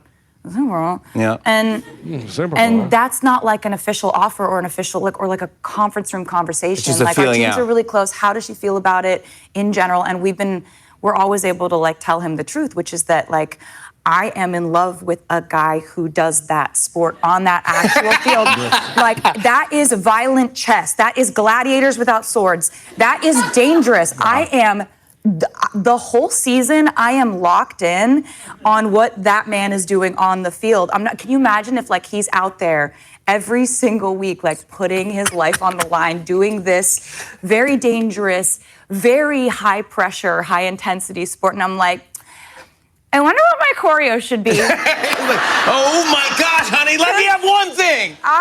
Let me have one thing. I think we should do 2 verses of Shake It Off into Blank Space, into Cruel Summer would be great. Like, Yeah. it's just like this is nothing to do with Travis. He would love for me to do it. I'm just too locked in. Good. Like, All yeah. right. Love hearing that. I don't get You didn't that. turn down the Super Bowl. I know, She yeah, sounds like Carmen talking about Chad. Yeah. Oh, you mean she loves her partner? I'm in love with him. Yeah. By the way, Jimmy Fallon, I do like Jimmy Fallon. Yeah, but he reminds me of Open Mouth Sally. But it's also that fake. Yeah. She's super popular. I get it. But don't do the fake over the top laugh. If she says something funny, and she says something funny sometimes, all right, laugh at that. But don't do that. Open Mouth Sally interviewed Pat Maroon yesterday, or whatever day it was, and that video is the most cringiest thing I've ever seen. Everything he does is like, oh my god, oh my god, oh my god. I'm like, oh, settle down, Jesus Christ. You have to think that Pat Maroon is like, are you real, bro? Yeah, Like, what are you- I don't know. what is going on? What is happening right now? When I hear that Taylor Swift thing, though, it sounds like she's saying the Super Bowl's way beneath me. Yeah. She said it's like they're gonna do it my way, and they didn't want to do it my way, so I'm out. Yeah. I don't know. I didn't. I heard her just come up with a million excuses of why she Yeah, didn't want to do it. but she's like, talking about working with Jay-Z, and I looked for him advice and stuff. Yeah. It's to me, it sounded like they don't want to do it my way, so I'm not gonna do it.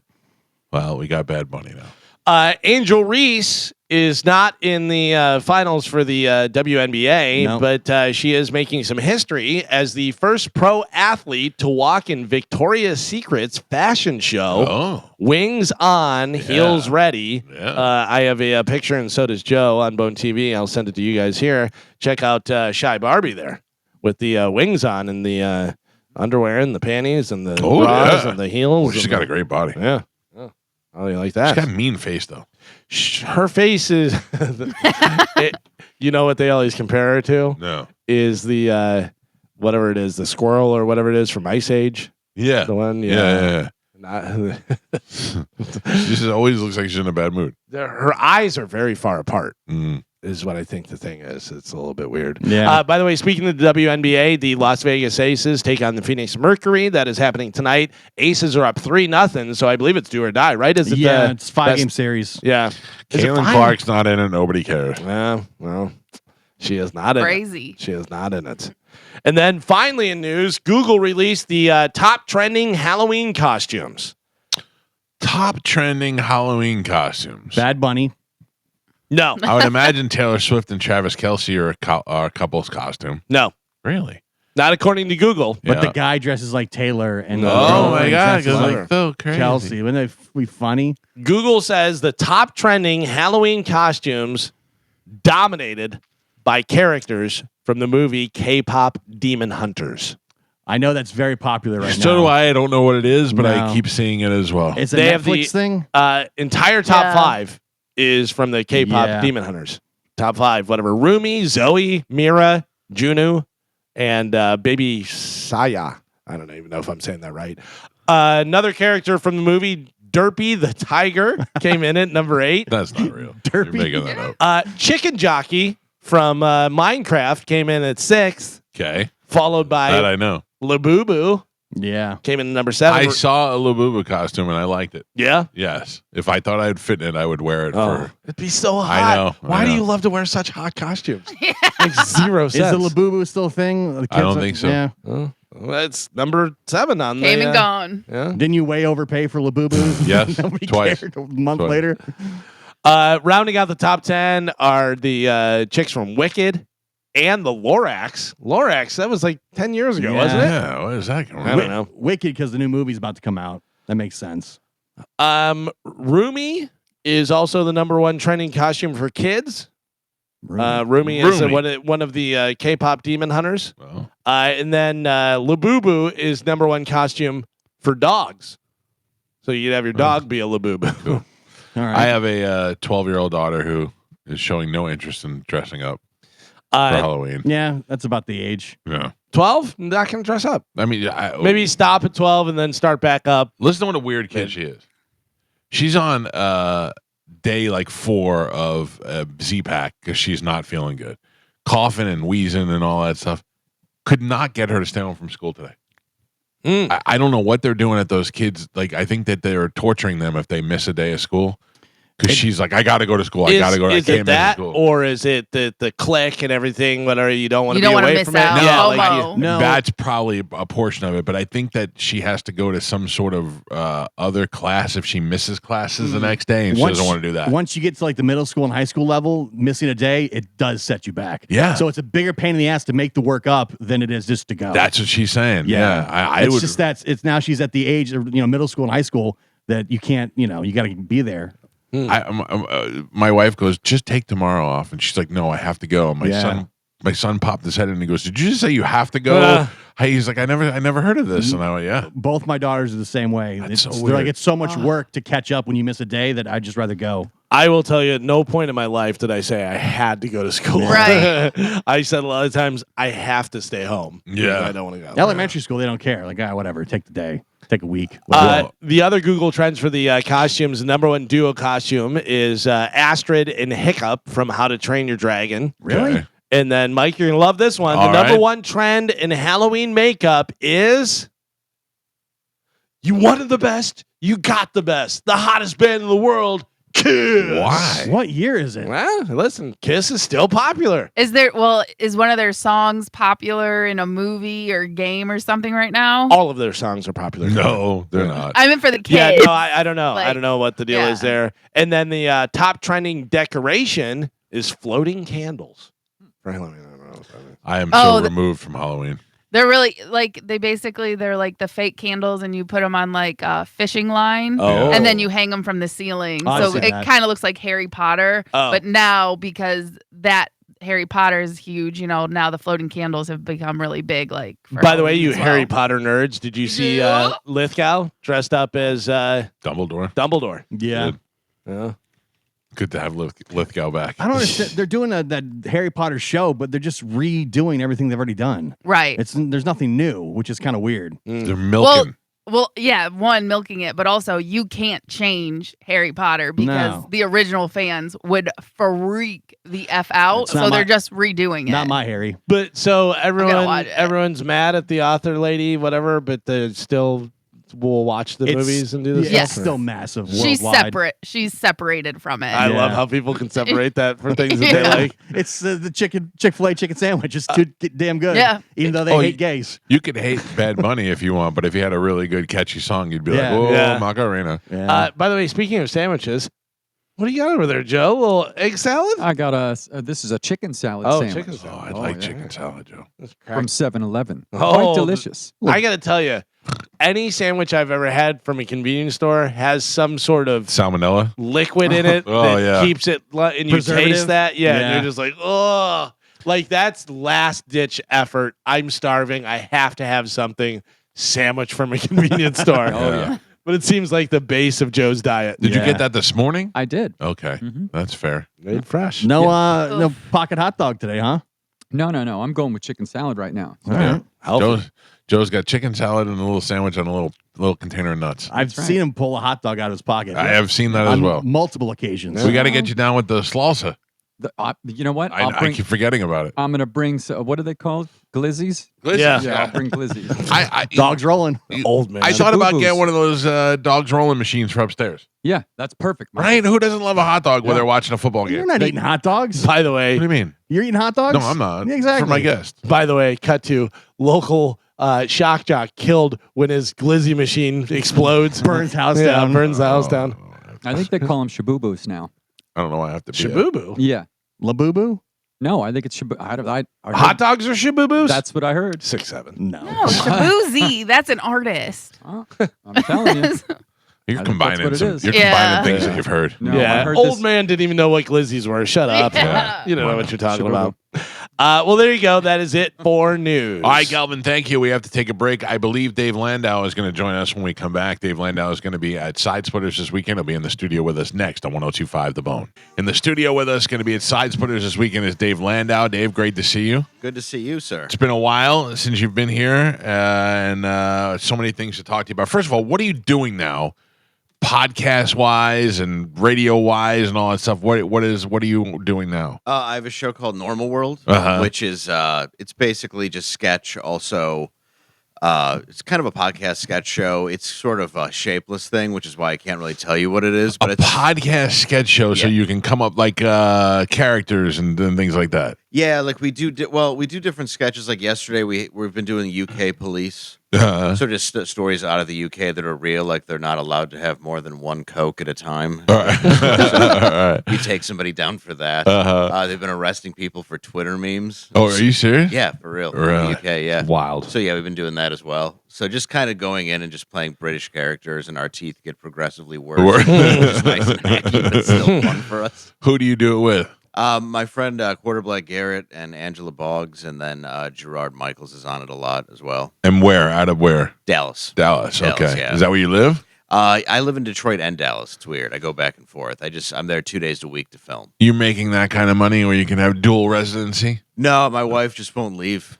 She won't leave Detroit? Yeah. Who won't leave Detroit? I know, right? Yeah. That's the problem with Detroiters is they know it's awful, but they stay. It's their Detroit. Yeah, it's like the last 700,000 of them refuse to go. My son just flew to Detroit and then drove to Chicago. And I was only nervous about the time that he was in Detroit. Oh, really? Yeah, Even though he had to pass through Gary? He's 19, and he was driving with his friend. He was meeting his friend in Detroit. They were supposed to go to Canada. They were supposed to go to Toronto for something. And the kid didn't have a passport, and they shut down the government, so he couldn't get his passport. So instead, they just decided to go to Chicago. And I'm like, great. This is all things to stress me out. Oh, yeah. That's, I don't know. It's probably better there than Toronto right now. Yeah, I've that heard might be rough true. things, yeah. Yeah. I am fortunate to have a 19-year-old son that is a good kid. Pot is all that he does is smoke pot. I'm fine with that. He doesn't drink or anything like that. And I think it's more medicinal for him than anything else because he's just a real chill kid. Thank God you were not my son. Oh my God. I've been listening to you tell stories on Rogan's podcast. Like I don't know how I would handle it if you got arrested the first day you had your driver's license. Yeah, the first day. I got my driver's license. It was during a family reunion. My mom took me because we were going to have relatives in town. Yeah. And I ended up. Me and my cousin were at we were at like a restaurant eating in Michigan. We get in the car, or we didn't get in the car. My brother dropped us off at my house to take my dad's car. Right. Which he had just got this brand new 98 Buick Regal.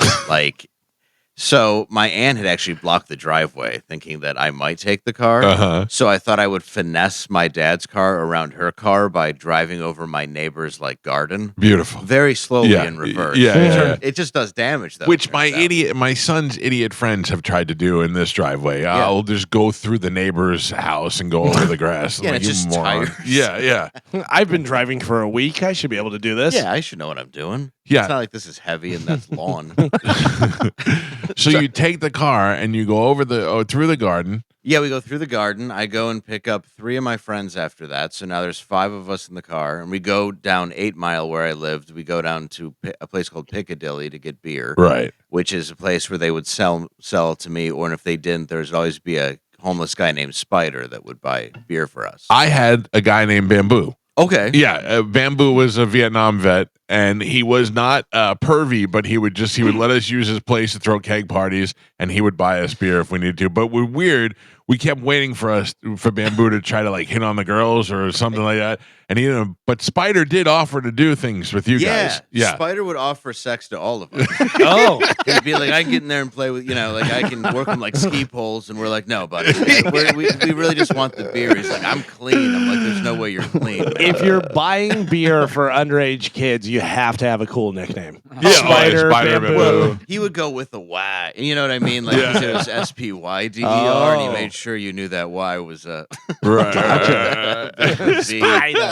And he was supposedly a roadie for AC/DC. Sure he was. And he was just covered in just heroin, needle marks and so all kind of track marks and so he was Theo cool. Vaughn says he had the guy who used to buy him beer in his neighborhood used to make him bury his poop to do it.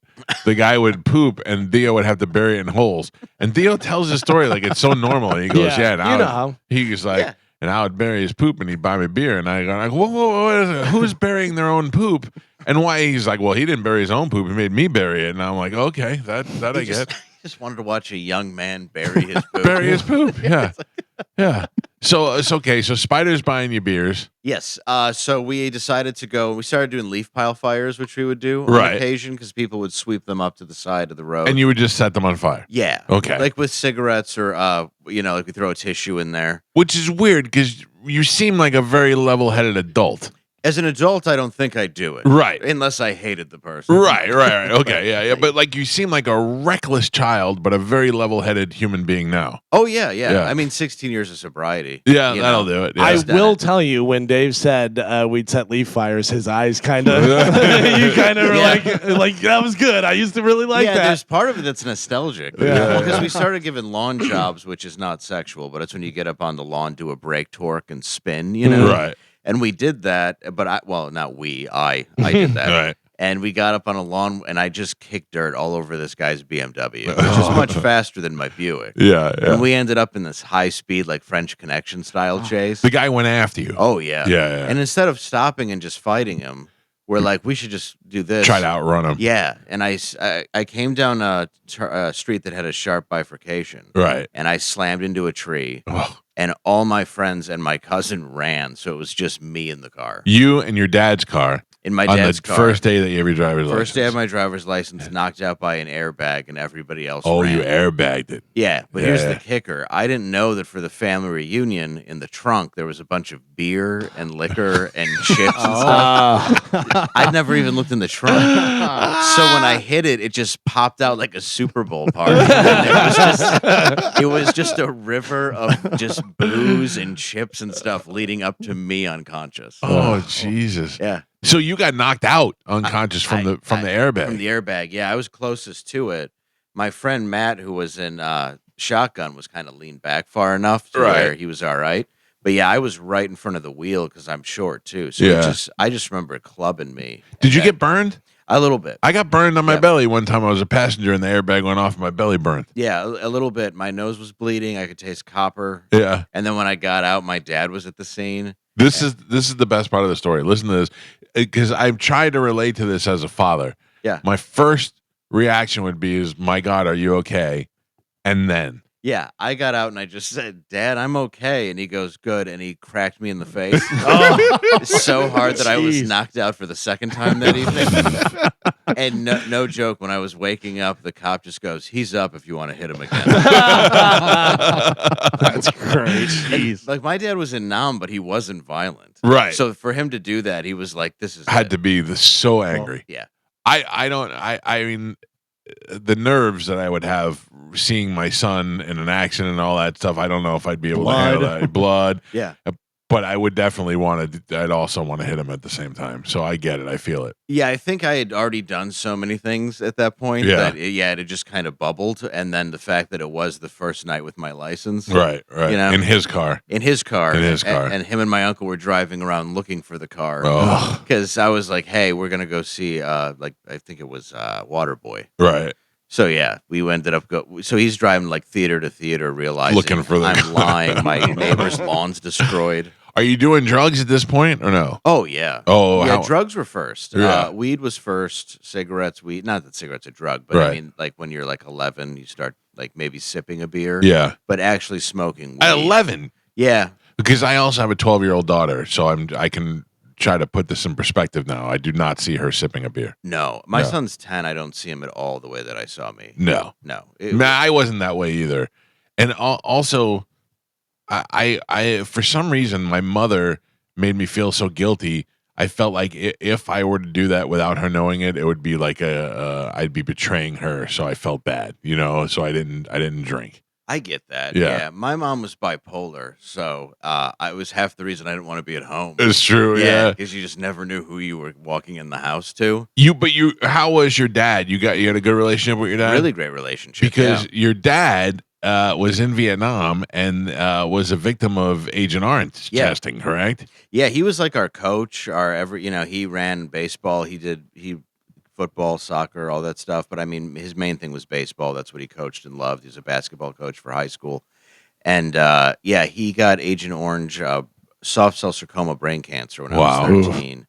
He ended up dying when I was 18, and he fought it the whole time.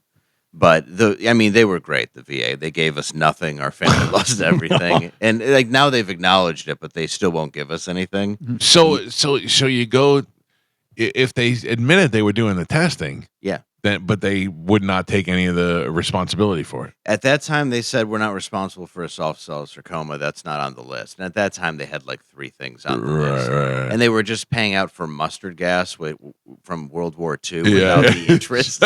So people are like, their grandpa's dead. They're getting like 4 quarters in the mail. Right.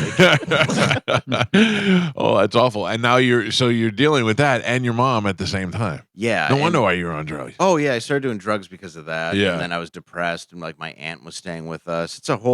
It's really more depressing the more and more it gets. Was your aunt taking care of your mom, or was she just also another problem? No, my aunt was really nice. Like she was kind of our babysitter, which is pathetic when you're that age. But my mom wouldn't leave us alone in the house. Yeah, because my dad was in Boston getting surgery, and like Ann Arbor getting surgery, paying out of pocket. Jesus. So where they had specialists. Where did your dad get his money? Your dad had some money though. He had a bit of money. Yeah.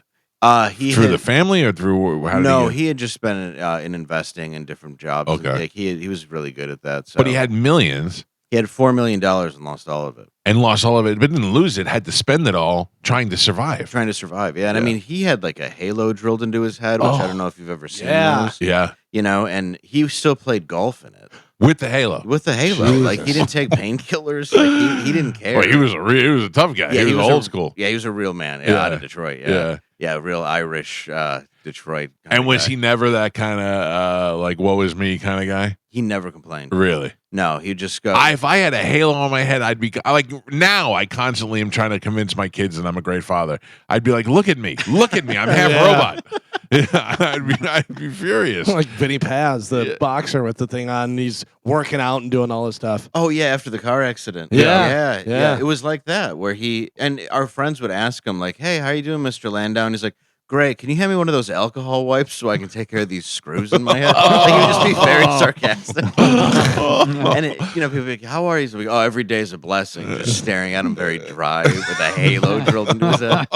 So it was very funny, but yeah, like he was very like Dangerfield in a halo. Yeah. Well, at least he knew what he was dealing with, and he was like, hey, I can go one of two ways on this, man. I could be a miserable prick to everybody, or I could just ride it out. Yeah, and he just wrote it out, which I was shocked. I would have shot myself. I mean, not to be that blunt, but I don't think I could have. No, it's gotta be rough. Yeah. And how about your mom though? How did she die before your dad, or your No, dad? she passed after. She took her own life. After dealing with my mom or my dad's. Sure. Like once she lost him, it was just all depression after that. What a sad situation. I know. Surprised you made it at all through this whole thing. Yeah, it's all right. I put out a book. It's called Party of One, a Fuzzy Memoir. It has a bunch of stories from my youth in it. Let me ask you, when you think about writing a book like that, because that sounds interesting to me, and I've heard you tell some of these stories before, and I do find it to be very interesting. Do you ever, like, people tell me sometimes you should write a book, and I'm like, nobody wants to hear what I have to say. A lot of my stories involve celebrities. So that I think might be kind of interesting. Sure. But I also, like, if I'm writing the book, halfway through it, I'd be like, nobody wants to hear this. That's my nonsense. Yeah, I second guess myself a lot. That's what I was wondering. Yeah, as I did it. And did you do it more for therapeutic reasons for yourself? It was almost a fifth step for AA where I had to make amends with people. Right. And then I wrote out this entire book, and there's like people who like passed in it, so I wanted to make sure I actually asked them, so I sat on it for a couple years. But yeah, there was stuff where my cousin called me, and she's like, well, I guess, now everybody knows our grandma was so I don't know what I can say on the show, but she was like, it was kind of a family secret, but now everybody knows she was, a lush who was right. So like little stuff I included in the book, because when we were young, she had like a casino in her basement. Really? And, like, we were mixing drinks. Yeah, it was very old Detroit, like not far from the river, where 75% of alcohol went over during Prohibition. Oh, wow. So all those houses are kind of just built for old alcoholic Catholic families. Yeah. I got to tell you, that I think would be fun to relive, to go through all those memories and write those things down and all that. But I think that's where it would end with me. I would be like, no, I'm just going to put them on a hard drive somewhere. Yeah, I got nervous about it. Now people have come up to me and said, I really relate to this. This has helped get me sober. And I'm shocked by it. But Yeah. okay, cool. Because a lot of it's dark. A lot of it's funny. A lot of it's funny if you're not me. But I'm also talking about being arrested 13 times. Right. And, it's a lot to put out there. Why were the first one, we understand, why were the other arrests? Were they drug related, alcohol related, or DUI? They were all alcohol related. Okay. Except one time I did try to fight a cop, Oh. which I don't recommend. I would imagine also alcohol related. Yes, that was alcohol related. Yeah. Yeah. And do you, at what number arrest did you go? Because like I said, now you would never know this. Talking to you now, at what number arrests were you like, I should probably get some help? It was arrest number 13. It was not till the end. Yeah, it was not till the end. And I had done a lot of cocaine. If you look at my mugshot, I look Colombian. And I have like a mustache. Like right now, ICE would be pulling me out of the car. So when do you go to heroin? Oh no, that was early on. I just tried it. You just tried it. Yeah, I tried. I was into pills. I worked at a pharmacy when I was 15, which is a great job for a drug addict. Yeah, that's a bartender who's an alcoholic. Yeah. So, and this was 97 before the opioid boom. Right. So we could just kind of walk to the back, and this old guy who owned the pharmacy didn't notice what we were doing, and they did it by weight. So if you pulled out like your cigarette cellophane or a Ziploc, you could fill it with 5 and 10 Valiums and Vicodins and steal a morphine patch, whatever it was. So we were doing all that stuff too. Now I will tell you. Okay, so walk me through this, because I don't smoke pot. I've never smoked a cigarette in my life. Really? Yeah, I've tried to smoke pot a couple of times, and it either has a weird. I can't smoke I can't inhale. It kills my lungs. You got my son was smoking one time, and I tried to be a tough guy. I go, let me take a hit of that. I took a hit, and I thought I almost went straight to the hospital. I thought I was having a heart attack. My chest was heavy, and I was like, I don't like this anymore. That's a good bonding moment. Yeah. I was like, no, Dad's a pussy. Yeah, we were out one time. I was with Bert and Chris Allen and a bunch of other kids, and my son was like 17 at the time, and they were like, Calta, you want a hit? I go, no, but Calta Jr. was like, I'll take a hit of that. You know? And I'm like, I can't hang. I can't do it. But anyway, I do love a good pill though. If I can, what's going on? Hold on, what's going on? Get on Gio's microphone. What is happening? Oh, for me, thank you. Oh, is it a pill? It is, I feel for some reason Dave will take one. Yeah. I won't make the show tonight. I texted my wife earlier, and I was like, I feel incredibly nauseous. I asked her if we had anything for nausea to bring me. That's what she was bringing me. So, oh, nice. No, but I will take a like an Oxy or one of those pills. I have a back pain, but I will take it like once a month. Okay. You know what I mean? But I would take it every day if I could. That's how I know I can't take it more than once a month. Yeah, I had to kick it when I was prescribed it, Oh, oddly enough, because I broke my leg. Yeah. And I remember it differently, but my friend came to my show last week and told me it's slightly different than in the book. He said he didn't tackle me when I broke my leg at this party and slipped on beer. He said he grabbed me really quick to look at this girl's sex swing, and that's when my leg hit. Yeah, my foot ended up behind me, so now we're like, I guess, laying outside of this girl's room that has a sex swing, trying to act like it was an accident that I was there. So Joe's got one of those. Yeah, I do. I've only seen one. I don't have anything against them. Yeah, well, I mean, I it's not been used. I got it as a wedding gift from my last marriage. It didn't work out, but it's still sitting in the And garage. you haven't used it with the new chick? No. Oh, she seems like a sex swing kind of girl. Put it on the marketplace. You can sell it. Never been used. Carmen, you have Yeah, one. just see who Yep. shows up. Yeah. Carmen has one. Does She's she? back at the station. Carmen has a sex swing and a sex pillow. Well, that's Oh, what? I don't know what that is. Sex pillow is like a almost like a pyramid looking pillow. Well, whatever. it's like a 'Cause- recovery pillow for people who have surgery and have to like sleep sitting up. So Oh, it's like then- it's a wedge pillow. Oh, so you can ride it. Well, I mean, you can just do different positions on it. Oh, I see what you're saying. Yeah, Okay. you just use it, She in made it a other sex ways. pillow. Yeah, I see. yeah. Yeah. I bought a recovery pillow. That makes use sense. it as a sex pillow. Carmen has a sex desk. She has a sex Yes. car. Yeah. She has a sex, Sex Sex kitchen couch. counter. Yeah. Steam Yeah. box. Don't forget the steam box. Yeah. sex brush. Yeah. So, all right. So, run through. Can you name the 13 arrests? Oh gosh. Yeah, probably. I guess I haven't tried in a while, but 4 DUIs. 4. 4. They don't take your license away at that point? No, they do. The first one I lost it for 6 months. The second one, I ended up getting off. The third one, I actually ended up getting off, which Okay. I was very lucky. Wow, 2 getting off in a row? Yeah, Yeah. and the being the second and third. Yeah, That's wild. yeah. That Good one lawyer or just good luck? Good luck. Yeah. Well, one was because a cop knew me and what was going on with my dad, so he let me go the next morning. All right. Gotcha. And then the other one was I was beaten in my driveway. so, So they were like, we'll call it even.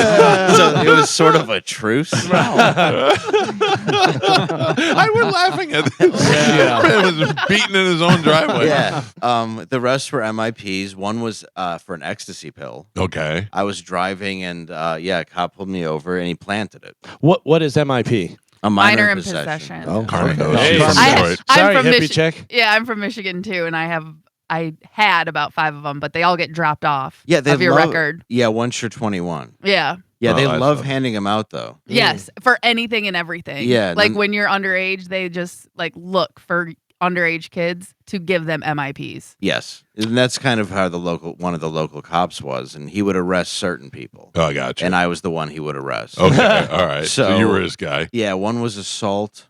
So yeah, I think that's all of them. Okay. But yeah, At what point do you get put in the mental institution?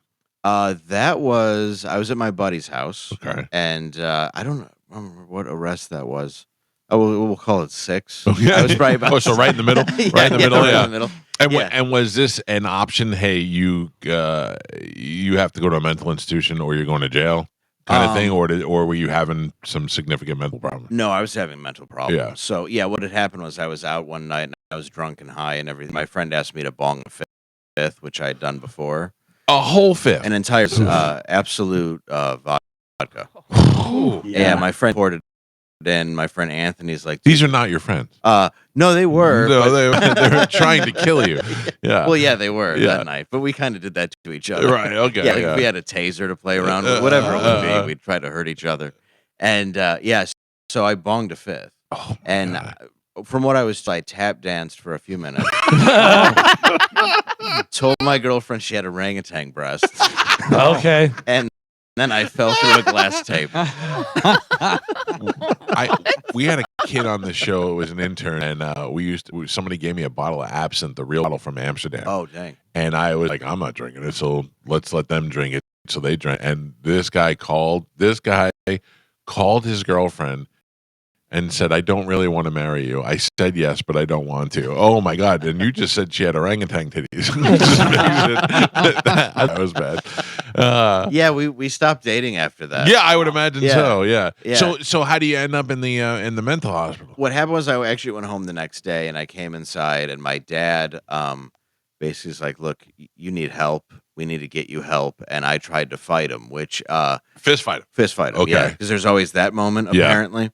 And he's a Vietnam vet who's trained to kill, and I'm a drunk 17-year-old or 16-year-old. So he basically just, all I remember is my head hitting a microwave and me being turned around and like placed, where my dad was holding me. Yeah. And the cops came, and my mom had me sent to mental hospital. Okay. And I was there for a few weeks until they established, like, well, you have mental issues, but you're an alcoholic. That's mainly your largest problem.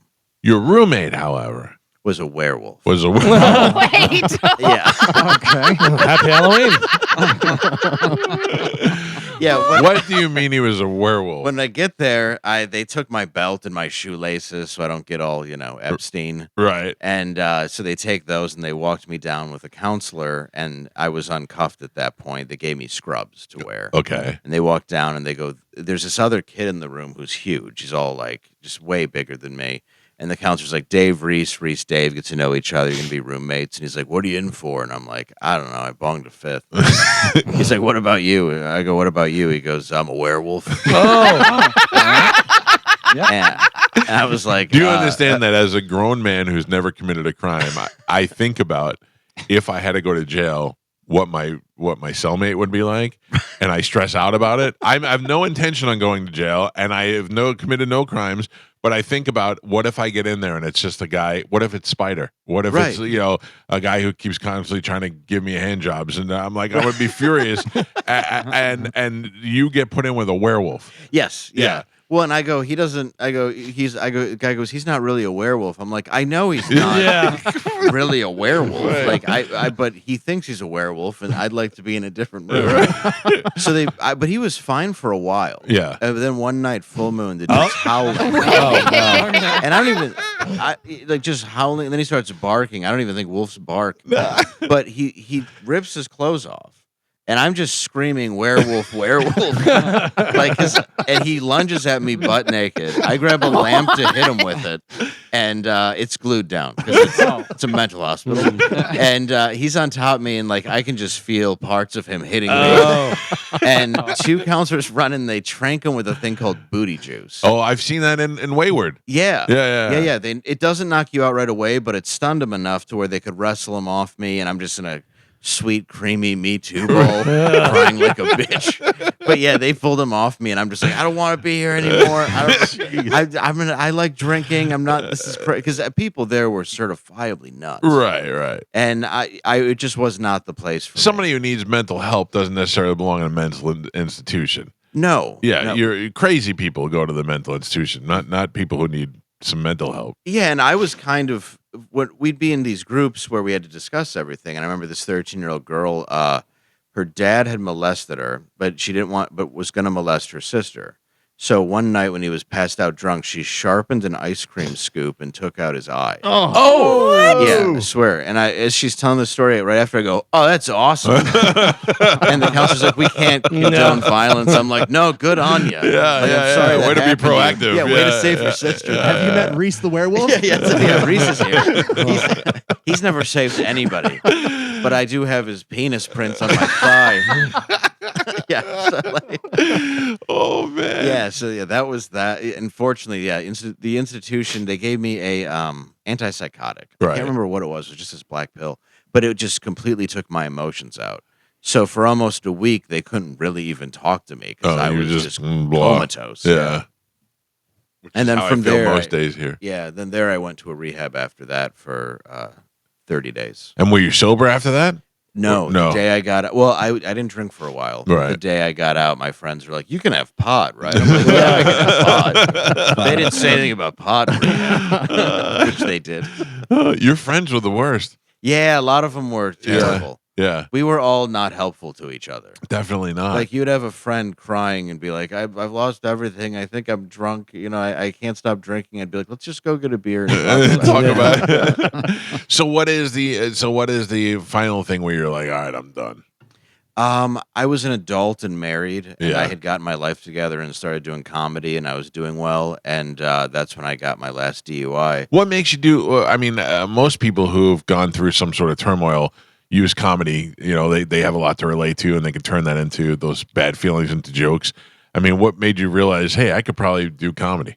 I was always good with that. Yeah. It was always fun. I always enjoyed doing it. And I always loved SNL. My dad would wake me up at night when I was a kid, and we'd go watch Saturday Night Live together. Yeah. He had like the button-down mind of Bob Newhart. Yeah. He introduced me to Eddie Murphy Raw and Delirious when I was like 10. Yeah. He bought me Carlin Classic Gold was one album. So No Cure for Cancer was very big when I was younger. Yeah.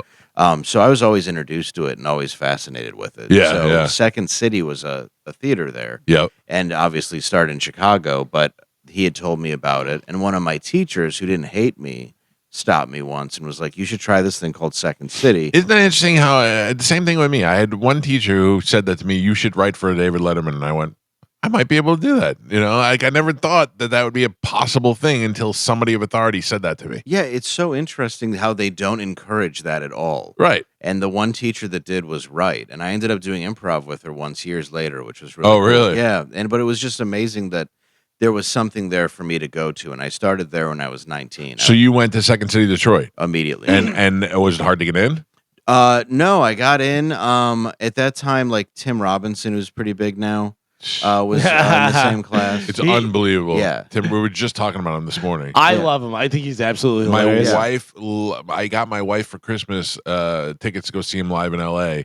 Would they do that stupid TV show that my whole family likes that I hate? Yeah. Yeah. He hates him because we like him so much. Oh, so, so yeah. I like him, but I think he's hilarious. I don't. It's a lot of yelling and a lot of uncomfortable and makes you feel uncomfortable. And it's not my type of humor, although I do recognize that it's funny. Like I do laugh. Sure. I think he's very creative. Oh yeah, he is. Yeah. I mean, back when he did sketch, it was amazing to watch Yeah. him. And Sam Richardson, who was the black dude on Detroiters, he and I were in an improv troupe together for a while, so I knew him much better. And he's hilarious too. Yeah, he's great, dude. Yeah. And like Keegan Michael Key came out of there, and some other people. And so when I got there was a lot of talent, fortunately, to kind of get to know and then work with. But once I started doing stand up, I liked it way more. Yeah. And was it an easy path for you to get through? Like, did it? Yeah, I think I started doing stand up when I was 20. Well, I mean, not easy, but I mean, I was working towards something I finally, was good at, and I loved, because I loved film and I loved comedy. That was it. And I used to make film when I was a kid. Did your dad get to see you do comedy? No. Oh, that's a shame. No, he knew that I was going to go. But Yeah. Unfortunately, no, he never did. That's a shame. Yeah. It was too bad, but it would have. I mean, I know he's probably happy wherever he's at. But I figured it out. Got that halo off finally. Yeah, exactly. Yeah, hopefully he's got a new one. Yeah. I don't know how much time you get for killing the Viet Cong, but I just hope he's not in purgatory. Holy cow! This is Dave Landau is here with us. He's going to be at Side Splitters this weekend. I would imagine you have to talk about some of this stuff on stage. Oh yeah, I talk about a lot of it. Yeah, definitely. Well, and like when I met Bobby Kelly, who I had a breathalyzer in my car. Oh, you had to breathe to get it started. Yeah, so he gets in, I just blow into it, and he's like, "Are you serious?" Well, he's probably been through that too. I mean, he's got all these years of being sober. Yeah, but he stopped when he was like 13 or something. Yeah, but he did. He stopped when he was younger, but he helped me out a lot at that point because I was still kind of shaky, and I was also wearing wearing a tether, so I couldn't drink. It was an alcohol tether. What is that? It tests your blood alcohol level. How? What is it? It's got a reading on it. Yeah. It goes against your leg. It's a scram tether. Okay. So what it does is it tests your blood alcohol, and if they and once they download it, if there's any alcohol in your system, you go to jail. Oh man. Yeah. So I'm touring around the country as a comic. And this is with this 09. thing on. Yeah, so I have to go to places. I'm like, can I use your phone jack for a few minutes just so I like upload add a bar? my leg information? I think he's a cyborg. Yeah. You're a bionic drunk? Yes, I was. Yeah. So I'd be sitting there with my leg up on a bar stool, and they'd be like, do you want anything? I'm like, get away from me. If I get any alcohol on me. I had to use Tom's, that stuff that had like no other. alcohol. Oh, yeah. because even the slightest bit of alcohol, they would have absolutely sent me to man. jail. And I did not want to go to prison. No. Can you imagine what your roommate would have been like there? Oh my God. Yeah. I'd just be getting cream pied. You can say it, just don't explain it. Exactly. Okay, so that I gotta tell you, I don't know. And you didn't slip up at all when you had the leg tether on? Not when I had the leg tether on. No. I relapsed a couple times. Nothing too bad, but I mean, it was still a very bad time for me. But it was twice. Yeah. Well, that's not bad. No. Yeah. Now you have kids now? Yeah, I have a 10-year-old son. 10-year-old. So yeah, that gives you a whole new perspective on things. You can F up your own life, but you can't F up their life. No, now that I have someone else to live for, and Right. I kind of also see what my dad saw, it's an entirely different perspective I have on life. Did you share your love for comedy? He does, but he's great at sports. Oh, really? Yeah, and he plays drums. I never pushed him into anything. You know, I let him kind of go where he wanted to go, and he's a great baseball player, great drummer. Yeah. And he's been drumming since he was 4. Does he know? I always ask this of people, but does he realize that his dad is unorthodox? That his dad has got a weird career? He does, but all his friends are into YouTube, so the fact that I have like a YouTube play button makes him think that I'm a god. So that's kind of cool. And he has caught some of my stand-up bits, because one time when he's like 8, I think he's 8 years old, he's outside, and I didn't know this, and my wife's like, do you want to know what your kid just told the neighbor? And I was like, what? He goes, my dad got attacked by a naked werewolf. I'll tell you, that's a great story, man. Yeah. That is really great. And he had found it because I did it on This Is Not Happening, and he just watched it, I guess. Oh, and that's so funny. we even have like a child protected thing, but they let it play. Yeah, you gotta listen. Let him know what happened, what his dad's been through. You knew what your dad went through. I did to a degree, yeah. A lot of it was hidden, not so much with my dad, but like with my mom, and as far as like drug use and alcoholism in the family. Yeah, they hid that pretty well. And I don't think my dad wanted. Your genes found it pretty easily. Oh yeah, they sure did. Yeah, they went right to it like a fish, like a prisoner to the Quran. Who do you hang out with now, comedy wise? Oh gosh, like who are your guys? Oh man, it's weird. It's like a lot of people. I'm at Mothership a lot. Oh, you are? Yeah. So okay. I end up going down there a lot and seeing all those guys pretty regularly. I watched last night what may be the funniest clip I've ever seen from Kill Tony. What was that? When Shane was on as the president. Yeah. And Adam was on as Joe Biden, and it's Adam, right? Adam, yeah, right? Adam Ray's Biden. Yeah. And they were on together. And it was the funniest goddamn thing. Whatever stand-ups were on it didn't even matter because it was just the two of them going back and forth on each other. I know it's older, but I hadn't seen it. And Shane has come such a long way with his Trump. Trump was good, but now it's perfect. Yeah, now it's great. It's the best version because it's that slightly exaggerated version, but it's perfect. Yeah. And Shane's my boy. We just did an arena in Detroit for 17,000. Wow! And it's crazy because he was just on a network with me, and he used to open for me in Pennsylvania. Yeah. So to walk out and be like, "How is there 17,000 people?" Because he's still just Shane. Yeah, he's been in the garage. I know that's hard for me. It's, like we watched Tires. And 90% of the people on Tires have sat in this garage before. Right. And I'm like, how is this possible? What is that like for you to walk out there to 17,000 people? It was amazing. Yeah. I mean, I had done 7,000 was the most I did, and that was with Chappelle in like his prime. Right. So to walk out to 17,000, it was just a number I had never seen. And we're just in the round in the middle of this arena where I had seen AC/DC like weeks before. Yeah. So yeah, it was amazing. But you kind of don't grasp it until you walk out, because Shane went out, made an announcement. They walked me out. And then you're just getting these huge laughs. Yeah. And then when you walk out, you kind of look up and realize, like, oh yeah, this is a basketball arena. Right. This is a hockey rink. This is, so it's all kind of hits you after. Is it different to deliver a comedy to 17,000 people than it is to, or you're just talking to the first couple of rows? It kind of normally I would say it is, but now that I try to be more conversational and personal, I kind of just do that pace. Yeah. And it worked, and the sound system was good. I think if it was an older, arena or maybe outdoors, I'd have to slow down a little. Right. But it was weirdly perfect acoustic wise. How great is that? I love when guys who are making it don't forget the guys who took care of them. You know what I mean? I see Shane do that with a lot of people. Shane has been good to everybody, financially, everything. Yeah. And that's something that was really nice because, out of nowhere, his agent just hits me up. And, the thing that was offered, I'm like, okay, really? For 15 minutes? Right.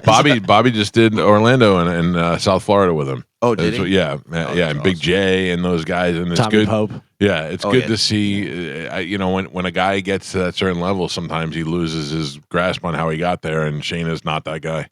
No, and Tommy Pope and I had the show A Fair One with Shane. Like, I kind of took it over for Shane when he got canceled. Right. So I remember, his, spiral down and then coming back up. And I think that's the most satisfying part about all of this. Sure. Is how many people did try to take him down. Yeah. And he's not even taking money to go over to Iran or whatever. Yeah. So it's like they really can't get anything on him besides he made a joke once. Yeah. What do you think about those comedians that went over there to do that Middle East comedy thing? I mean, I don't care. You can make money where you want to make money, but I find it odd. Do you find it more odd that New York's about to vote a Muslim governor? That bothers me much more. Or mayor? Mayor, Yeah. Yeah, that he's basically completely for socialism. Yeah. Yeah, and people are like, this is good. You're right. We all should get houses. Yeah. I don't know. I grew up there, and I don't know how people are still living there and surviving there. I can't understand. It's the greatest city, but it's unbelievable what the situation is in. Dude, I love that city, but it's been destroyed. Yes. In ways that are just unacceptable. And I lived in Harlem, and I was like, it was nice, though. Yeah. Yeah, and now it is just, I go there probably about once a month, and just having to go from one block to a block over, I'm nervous. Yeah. And I used to watch 100 blocks. I'd walk 100 blocks to Anthony's studio pre-COVID. Right. But after that, no. I think with a lot of the people that went over, the only thing that bothers me is the morality lecturing to other comedians. Yes. And then going and doing this. Doing that, yeah. I'm all for going to get the payday too, but although it seems like a lot of them that went over there already had a ton of money. I don't know. It seems like they were all wildly rich. Yeah. I get Sam Merle and a few other people where take the money. This is a dude. big payday. Yeah. But I think a lot of the people that have lectured people and told them what not to say and who not to side with. And then went over there and It's even like Jim Jeffries. I think he was kidding, but justifying it by saying well, they only killed one reporter. You're like, it's not. Jim Jeffries seems to change the argument in his favor Every a lot. time. Yeah, Yes, he does. Yeah, and I like him, but it just seems that a lot of people didn't need to go there. And Russell Peters, I get, he's already there. He's already been performing there. So whatever. Yeah, I couldn't care. I'm not interested in being mad at any of those people. I did find it kind of interesting, the ones that chose to go, the ones that were the most vocal, and then just had no problem just taking the payday. Yeah, you and I are kind of the same there, where I totally get taking the money. Right. That's why I can't trash anybody, because if they called me with a 7 it wouldn't be what Shane said. I'd be like, yeah, that's great. That's perfect. I'll go there and behead someone for you. For $1.2 million. I'm a werewolf opener. Is that okay? Man, I appreciate you getting up early and coming in here. Go see Dave Landau at Side Splitters this weekend. Dave's going to be at Skankfest when we're there. Oh, you are? Yeah, we're going to Skankfest. Oh, we're going. Too. Are you really? Yeah. Oh, sweet. Yeah, I'm going to be there too. We have a place, Vasani Comedy Theater in Port Charlotte that sponsored us to go. Yeah, they were like, man, if you guys really want to go, and I was like, yes, let's make this happen. So we're going. Thankfully, I handled my own travel and booked my ticket and forgot to book a return flight until yesterday. I'm sometimes surprised he can leave his house. Yeah, I don't really leave the house. How to open really the door. Leave the house No much. idea. Yeah. He was like, "So what flight are you on? Wait, the flight coming back. What's the number?" And I tell him, and he goes, "I don't have a flight coming back." I'm very busy. I get it. Yeah. Thank you for coming in. Go see David at Side Splitters. You can go at 960-1197, or you can go to sidesplitterscomedy.com. Make your reservations, pick your seat, go see him. Very funny guy. I thank you for sharing all the stories with us today, because those honest stories are always the best. Yeah. Thank you. I appreciate that. Thanks for having me on. If somebody could animate a werewolf attacking you in a mental institution, I'd love to watch that. I'm trying to work on that and another story I have about picking up a prostitute. So those are going to be coming out soon. Oh, good. All right. Well, we'll save that for the next time. Cool. We'll save that for Skankfest. Perfect. All right. We'll take a quick break. It's the Mike Calta Show. Felipe Esparza due in the next hour. It's 102.5 The Bone. Felipe Esparza is in the studio with us. Felipe, you know when I call my daughter every day when I pick her up from school? What? Hey, fool. What's up, fool? Every day. Every day she gets in the car, and I go, "What's up, fool?" And that is 100% because of you. Thank you. Yeah, thank you.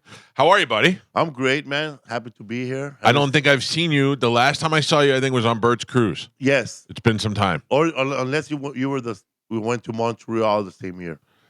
I think that was before that. I think it was before that. Yeah. Yeah, it was a cruise ship. I'm doing the cruise ship again when You they are? go to Cozumel. Oh, yeah? Next You like year. that? The cruise ships? No. I get it. I don't like waking up and seeing ocean every day. You don't? No, man. I think I would live on a boat if I could. I can't. No. Oh, I felt safe every night when I saw other boats. Yeah. And I know that okay, Right. something happens. Yeah. There's four other ships circling. Yeah. You don't want to be stranded out there, is what you're saying. I get you. Felipe, years ago, was on Last Comic Standing. Won Last Comic Standing? Yes. How much money did you win? I won $250,000, but Did you get it yet? My son's mom, she filed for child support like immediately. Right afterwards? She became the last baby mama standing. Immediately right after. Oh, that Immediately is terrible. Yeah, I would imagine, man. The guy from NBC goes, man, we got the county of Riverside County going after me. Oh, because they want us to send them the check first. Yeah. And I said, so they gave me like some financial advice. The guy from NBC said, you should try to incorporate yourself, and we could write your check to the corporation. Then you cut a check to child support. Yeah, that way, yeah. So I ended up paying like $140,000 in child support. Holy smokes! I never paid child support, and I had two kids. Were you in your kids? You had to think about it for a second. Yeah. Were you in the kids' lives or no? You didn't get along with the wife? I'm not in the kids' life. They ran off. Yeah. Oh, they left you. Yeah. Why? You're such a lovable guy. I don't know. They found something better and they took off. Oh, no kidding. Yeah, my son's mom, she was like cheating on me like for a year and a half. You see, you shouldn't have to pay if she was cheating on I you. didn't know. And then they ended up leaving and moving out. No kidding. Yeah. Wow. And then they go after me for child support. Right. What a that's a bum deal. Yeah. So once I won Last Comic Standing, I felt like Tina Turner in that movie. I just want my name back. Yeah. Everybody came after me, man. Everybody that I ever done a favor, everybody that done me a favor, they want to get paid. Yeah. But I ended up paying everybody, all bills too, man. Montgomery Ward. They always. I watched those shows, those contest shows, and they say the winner gets $1 million, and then in this fine print it says paid out over the next 50 years for whatever. So I was always wondering if they gave you a good chunk or you had to go chase them for it. No, I got the whole thing right away. Yeah. Oh, that's pretty good. And then I watched also videos of you online from some, I don't know what it was. It was some Spanish comedy thing that looks like it might have been from the early 90s. Wholly different Felipe. Short hair Felipe. Oh, yeah. Yeah. Everybody on the set, even Joey Diaz, looked like Carlos Mencia. Everybody had short, square heads. So that was the Comedy Fiesta or Latino Laugh Festival, I think, with It was Soy K something. I can't remember what it was. that the one with the clown? No, I don't know. I didn't see it. We did a talk show with the host. He's a clown. Oh no, Platanito. No, this was stand up. This was straight stand up, but it was all Hispanic comedians. It was you, and it was Joey Diaz, and it was some guy that hosted that looked like an early Carlos Mencia, but it wasn't him. Oh, okay, I know that one. Yeah, I remember they paid us in cash right there. Oh, really? Really? Like they paid us all like a drug dealer for the show. Yeah, that's not bad. We never got a residual, and that's funny. And I met a guy in Hawaii a while back. He said that the first time I heard of you, there was this Filipino guy in a submarine, and he was selling that comedy DVD that you just mentioned. Oh, really? He made a bunch of copies, and he was selling to the servicemen for $5. Hilarious. Like they'll get their food, in the mess hall. He goes, "Hey, you want comedy? You like comedy? You like comedy?" Yeah. We got a little business going. So yeah, man, I went viral before viral was viral in all the Navy ships and stuff. Yeah. I want to tell everybody, this is Felipe Esparza who's in the studio with us, who's been coming on this show for a long time and is in Tampa tonight at the Tampa Theater. You can get tickets at tampatheater.org. He is there for one night tonight. Doors open at 6 o'clock. Showtime at 7. You get anybody with you tonight? You travel with anybody? Yeah, I'm coming with Butch Escobar. He's the co-host of my newer podcast, History for Fools. And Rodrigo Torres, he always comes with me. And we have a funny guy, man, from Minnesota named Chuck Bartel. Yeah. He's like one of those hidden gems that like no one's ever heard of him. That's I love when in there like a monster, bro. Like the most darkest comedy ever. Good. He's from Minnesota, and he opens up for like Tom Papa. He opens up for like that other guy from Reno 911. I always forget his name. Yeah. I know who you mean, but I don't know his name either. Yeah, Schneider or Rob. I don't know. And he's dark, man. He has like he's either gonna get booed off stage or they're gonna love him. In Tampa, they'll love him. In Tampa, they'll love him. He goes, I got kicked out. This guy has no internet. No, like Chuck Bartel. If you try to find him on YouTube, you can't. You try to find him on anywhere. He has no social media. Really? He put up a comedy album, and he's very shy about being taped and this and that. That he dressed up like a full alien, like Star Trek, the menagerie, like a real like. And then, oh man, he has great jokes. Yeah. But he did it all in auto-tune. Auto-tune. I love guys who have the balls to do stuff like that. Like, It's all in auto-tune. And here's one of the jokes he says in auto-tune. I got kicked out of a Chinese restaurant. I forgot my glasses and they didn't like the way I was squinting at the menu. And he goes, what do you say?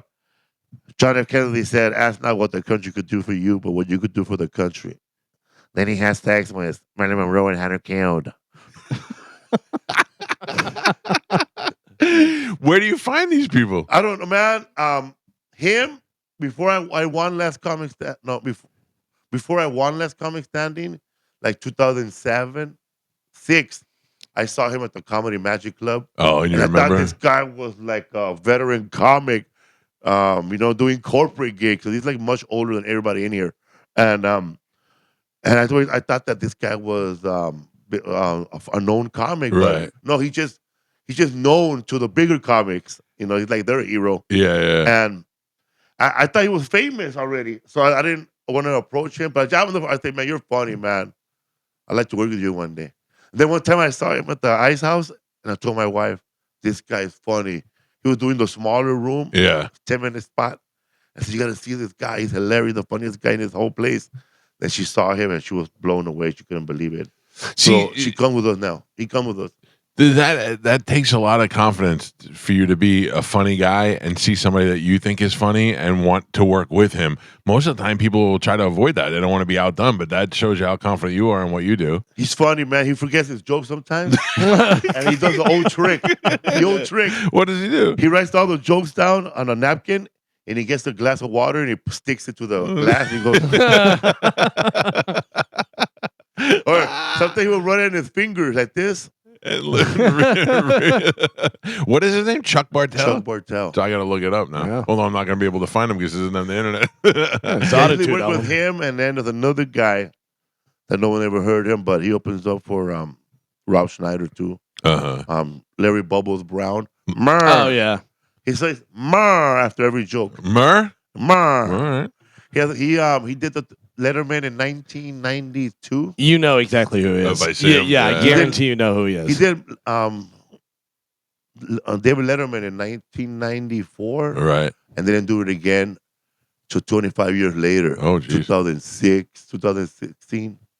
Wow. And blew it away again. Where do you live? I live in California, Los Angeles, in the Valley. Is it rough there now? No, where I live. No. It's only rough like in downtown Los Angeles where people protest, but where I live is like far from all that. That's closer to where I grew up. I grew up in Boyle Heights. I grew up like 5 minutes from downtown LA. I could walk there. Yeah. Everybody seems like for us people who don't go there, it seems like it's like a war zone. Yeah, bro. We think the same thing about over here, bro. We think people are sleeping with each other and having sex with those animals. You're pretty close. Those fake seals you have in the river. Manatee? Yeah. Fake seals. That's what a manatee is. A fake We didn't know what that was. And like in California, like we think that people actually tip cows. Yeah. Oh, they do. This is legit. There's a black dude on the internet that can't say manatee. He calls it manatees. And he's like, and he goes, he does this whole video about wanting to hug a manatee. And he's like, you can't tell me I'm going to get in trouble because if one of these manatees wants to nuzzle up to me, I'm going to hug that manatee. Oh, this is the funniest goddamn thing. Yeah. They make us think of LA is like a war zone and that we should stay away from there, especially if you're Mexican. No, man. It's like if where I grew up by Skid Row. Yeah. And it's still the same. I mean, the homeless people that have been there where I grew up are still there. Uh-huh.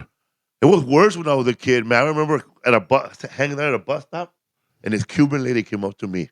Ay, mijo, está buscando una muchacha.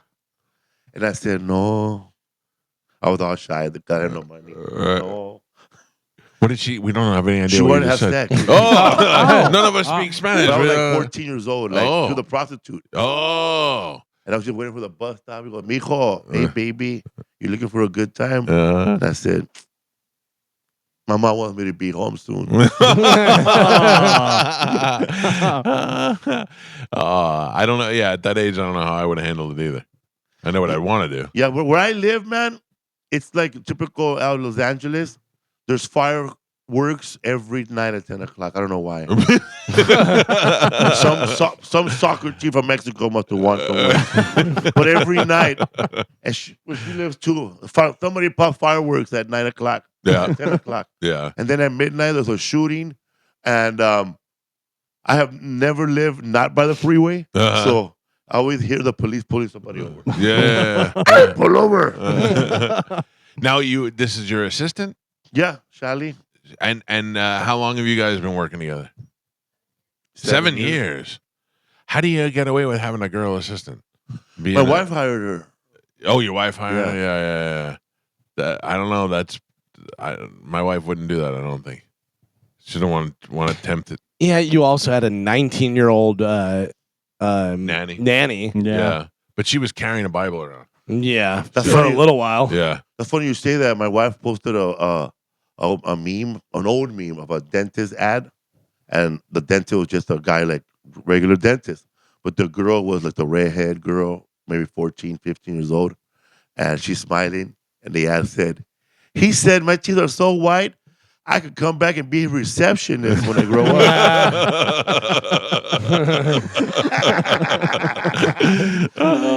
And then my wife's comment was, shoot for the stars. Still vegan?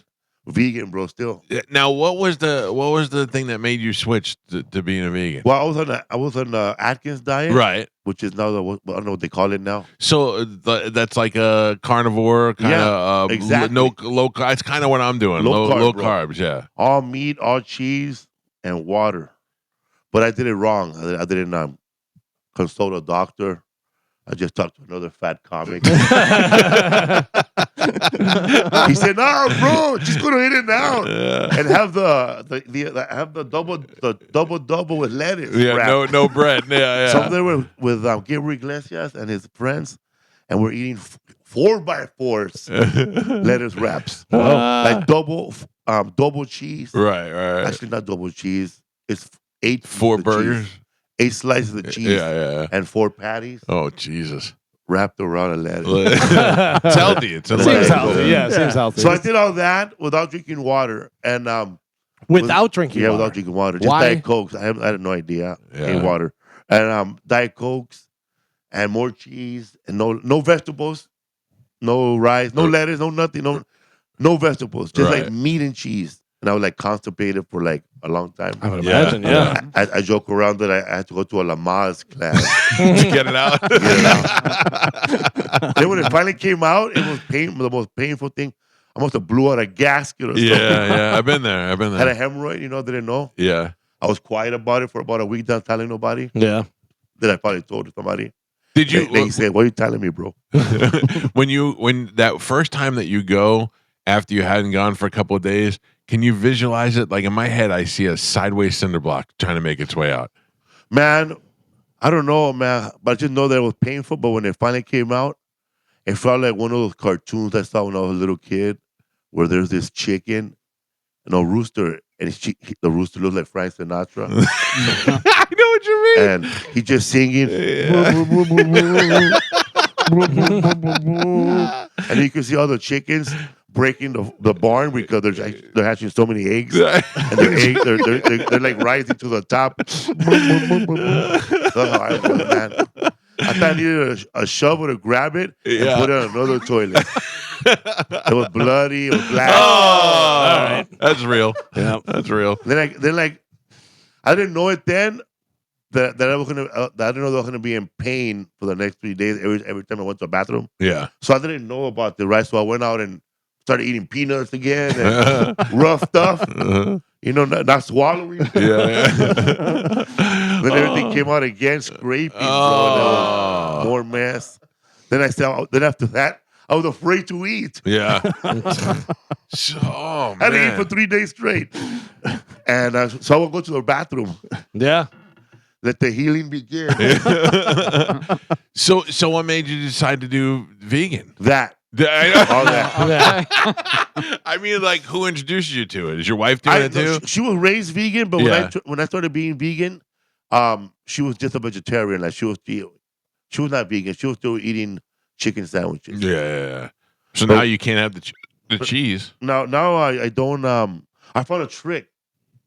Like if you drink 2 cups of water with lemon, you won't get the runs after you eat the cheese. Oh, okay. But I don't want to eat a lemonade with no sugar, Yeah. Drink a lemonade. But I had cheese in Amsterdam. Oh, you did? And man, that was good. Yeah, you missed it? At Starbucks. Amsterdam. And they brought the grilled cheese. They call it tasty toast or cheesy toast. And they brought that grilled cheese to America. But I don't think they had it over here. It was a grilled cheese with Parmesan butter spread on top. Oh wow! In the inside, then they had Swiss, American, 4 slices, and then more of the butter on the other bread, and then butter on top. Man, that's good. First time you have cheese in how long? Since 2009. Wow. That was last year. Well, you like this is the. I was afraid, man. I was like, okay, I was trying not to walk too far away from a restroom. Yeah, you didn't know what was going to happen. You didn't know how the body was going to react. But was it like a crackhead having crack for the first time? Then like more like a heroin guy. Yeah. Because right after, like 3 days later, I felt pain right here in my stomach, and I haven't had that pain in a long time. And I say, it's the cheese. It's the cheese. Yeah. Wow. So totally worth it. Did you go? Have you gone back? No, or no. That's it. Because I know what's gonna happen now. Yeah. You're lucky you got away with one. I got away with one, man. Yeah. Actually, that day I ate a lot of cheese. Yeah. I had a cheese pizza. I had a cheese slice. I had the cheese toast. You're like me. When you have one bad day, you might as well have the whole day. Yeah. cheesecake, cheese sticks, Have whatever you can Parmesan get. on my pasta for the first More. Oh man, what's your go-to snack during it? Like my thing is actual like cheese sticks, polio string cheese. That's what I eat now during the day. Me? Because I can't eat carbs, so that's my go-to when I'm starving. I don't know, man. I eat what I want, but my favorite go-to snack, weed, pot. Yeah. I like that doesn't make you hungry for other stuff, or are you just a seasoned pot guy, so it doesn't give you those. Pot guy. Like, I had like 5 bowls, and then I just sit there and then drink water. Yeah. But what I really want to have, I'd like to have like a double stuffed cheese pizza. I wish I could have that without dying. Yeah. Or tacos, man, with meat. Yeah, man. Like I used to love that when they would cut that meat, put a little pineapple on it. Al pastor, man. This show makes everybody hungry. Yeah, I'm starving at the end of every show. Oh man, I went to Bert Kreischer's birthday party last year. And he had a tray like this, just with beef jerky, different types of beef jerky. Really, man, it's so good. Yeah. I was watching them eat it. Yeah. But I want to have that pizza he eats right here. The scacciata. Yeah, it's like all red, right? Yeah. They just sprinkle Parmesan. That's it, right? It's cheese wise, but it's just basically sauce on bread. I don't love it. I do. I love the scacciata. You do? Yeah. He loved it. It's so good. I sent him. I overnighted him some for the Super Bowl one year. Yeah. It's not my thing, but people in Tampa love it. Lessie Bakery, which is not far from where you're going to be, they got it. You should pick it up on the way there. Because when I saw it, because he sold it pretty good on the internet. Yeah. But when I saw it, I was one of the people. Wow, this thing needs a lot of cheese. Yeah. It's cold. You eat it cold. It's not, it's not hot. Like room temperature. Yeah, kind of. Yeah. You walk in, they have them right there, ready to go. Yeah. I think it's fantastic. I love it. Oh, and now I'm starving. Yeah. All right, listen to me. I'm going to tell you where you're going to go see Felipe. He's going to be at the Tampa Theater tonight with Chuck Bartel. Chuck Bartel. I want to come to see Chuck Bartel now too. Tickets are available. You can get them at tampatheater.org, or you can find them at Ticketmaster. Whatever. The doors open at 6:00 tonight. Show is at 7:00. You get to see a bunch of comedians and Felipe, who's one of the best. I appreciate you getting up early and coming in here, brother. Thank you to Mike Calta for having me. It's great to see you. I saw those photos of you and your partner from back in the day. Man, I remember him now. Yeah. Old school. Yeah. You too, man. Like you're young, man. I've been doing this a long time. Bro. What's that? You look a party guy back then. Back then, yeah. Now I'm boring. Now I'm old. Now I sit here and I eat cheese all day. Felipe Esparza, go see him tonight at the Tampa Theater. Thank you, Felipe. We'll take a break. It's the Mike Calta Show. It's 102.5 The Bone. I'll grab your phone calls here, 800-771-1025. Before we get out of here for the weekend, this day flew by today. Yeah, right. Kim, good morning. You're on the Mike Calta Show. What's up, Kim? Good morning. I just wanted to say I called in a couple of weeks ago because my son did a bet that Galvin had posted, and he won some money. Right. I met him last night. Yes, you met him last. He walked through the door screaming. He's like, "Mom, you're never going to believe who I met." I thought he had met a player or something. He was like, "Galvin, Mom, I met Galvin." And he was so nice. He was like, he shook my hand and he was so nice. He said, "I felt like I was meeting a friend that I had listened to my whole life, because we've listened to you guys since when I was taking him and picking him up from preschool." Yeah, meanwhile, Galvin's leading him down a path of delinquency, turning him into a delinquent gambler. I'm a financial advisor. No, not at all, because Galvin asked him last night if he bet, and my son said no, because he won the money that he wanted to do some stuff he needed to do, and then that was it. He's not... But he's not like continuous. But he was like, "I hope Galvin didn't think that I liked him because I won money." That's the only reason we like him. He's made an impact on my life because I think he's so funny and he's so talented on the radio. That's very nice. He's all right. Yeah, a couple things. One, I asked him if he got the tires, because wasn't he trying to get tires for his car? Yes. And also he said that he won, so he didn't play last night. And I go, "Good, keep your money." That's smart. You won money, keep the money. How old is your son? He just turned 22. He is mature And 22. he's in college. He is mature 22 Yeah, because he looked me in the eyes. He shook my hand. He talked to me. He was very nice. He was a very nice kid. And you know what's funny is about a year ago, I called in when Mike was talking about weight loss. He's my son. I sent you guys pictures that he lost 165 pounds when he was 18. Yeah, because he was And a tall, has skinny kid. Yeah, exactly.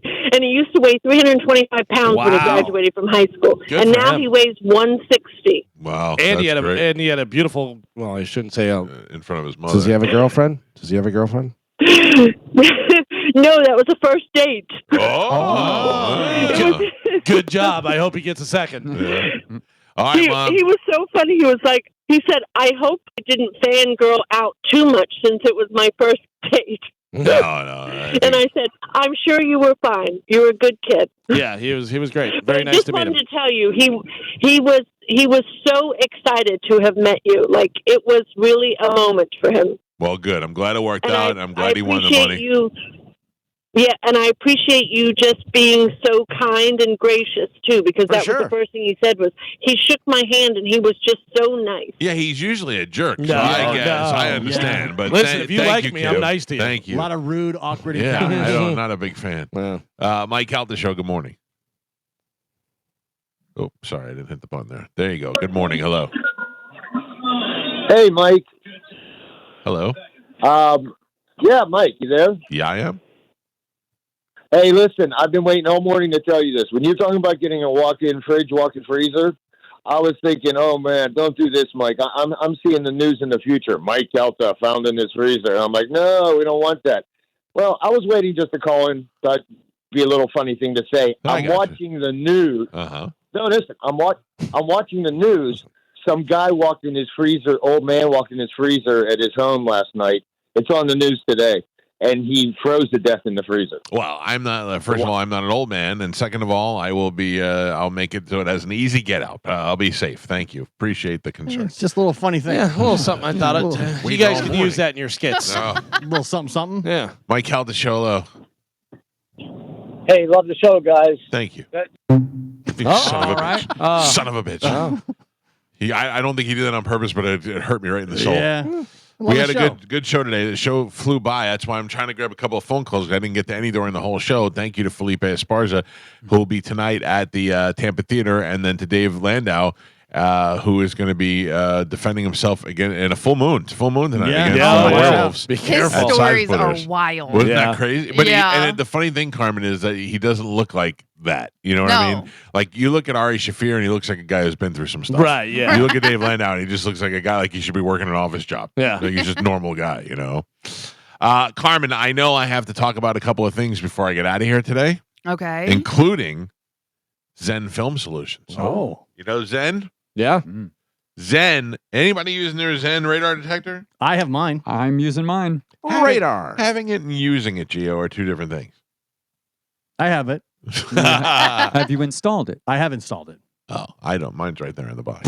Well, it's because when they gave it to me, I put it in the car. Right. Then I had to trade the car in, and then he was like, "Hey, I'm driving my Lamborghini down to South Florida. Can I borrow it?" So I took it out of the car, and then he never went. The good thing is it installs very easy, Just simple. plug in the hole. Plug, Yeah. play, stick it up there. It's great. Well, if you need a radar detector for your car, and that's either the ones that we have that you can take out and put in, or the ones that they build into your car. I used to have one that Zen Film Solutions put in my Porsche back in the day. Check this out. It was built in. It was built in the dashboard, so I didn't have to touch anything. Turn the car on, it goes on, and it would send the jamming signal out. So if there was a radar, it would jam their radar signal. Allegedly. So it's the same with this unit as well, Mike. It does the same thing? Yep. It's a jammer? Yes. I love it. When you're driving by, you drive by those yellow signs that tell you how fast you're going. Yes. I'm driving 75 and it reads 63. Oh, Easy. yeah, that's good. You should probably not be going 75 past those. Well, I'm on the bridge. Joe's got his unit out jamming stuff. Yeah. baby. What a scumbag. Also, if you need tinting for your car, for your home, for your office, all you need to do is call 813-TINTING, or you could text it, 813-TINTING. You could actually text Pete and say, I drive a 2022 Chevy Avalanche 4-door. This is what I have. Can you give me an estimate? And they could do that. Or you can ask them to come on out and look at your office or your home. If you have that window in your home like I do that's constantly letting the sun in. The sun beats into my dining room during dinner every night at the same time. I need to get those windows tinted. 813-TINTING. Call or text. If you text, you can hashtag them PeteFace. You get 10% off. And I'm talking about anything in the window area as far as the tint goes, but you can also get the Expel paint protection film, which protects against scratches, stains, love bug damage, which we all have to deal with, impact damage, even minor dents. And also, they'll do ceramic coating for your car, paint correction details, aftermarket exhaust, entire radar systems, custom body kits. They do it all. All you need to do is go to zenfilmsolutions.com or hit them up at 813-TINTING. That's 813-TINTING. And don't forget hashtag PeteFace for 10% off. Don't forget that. Are we done already? That's it.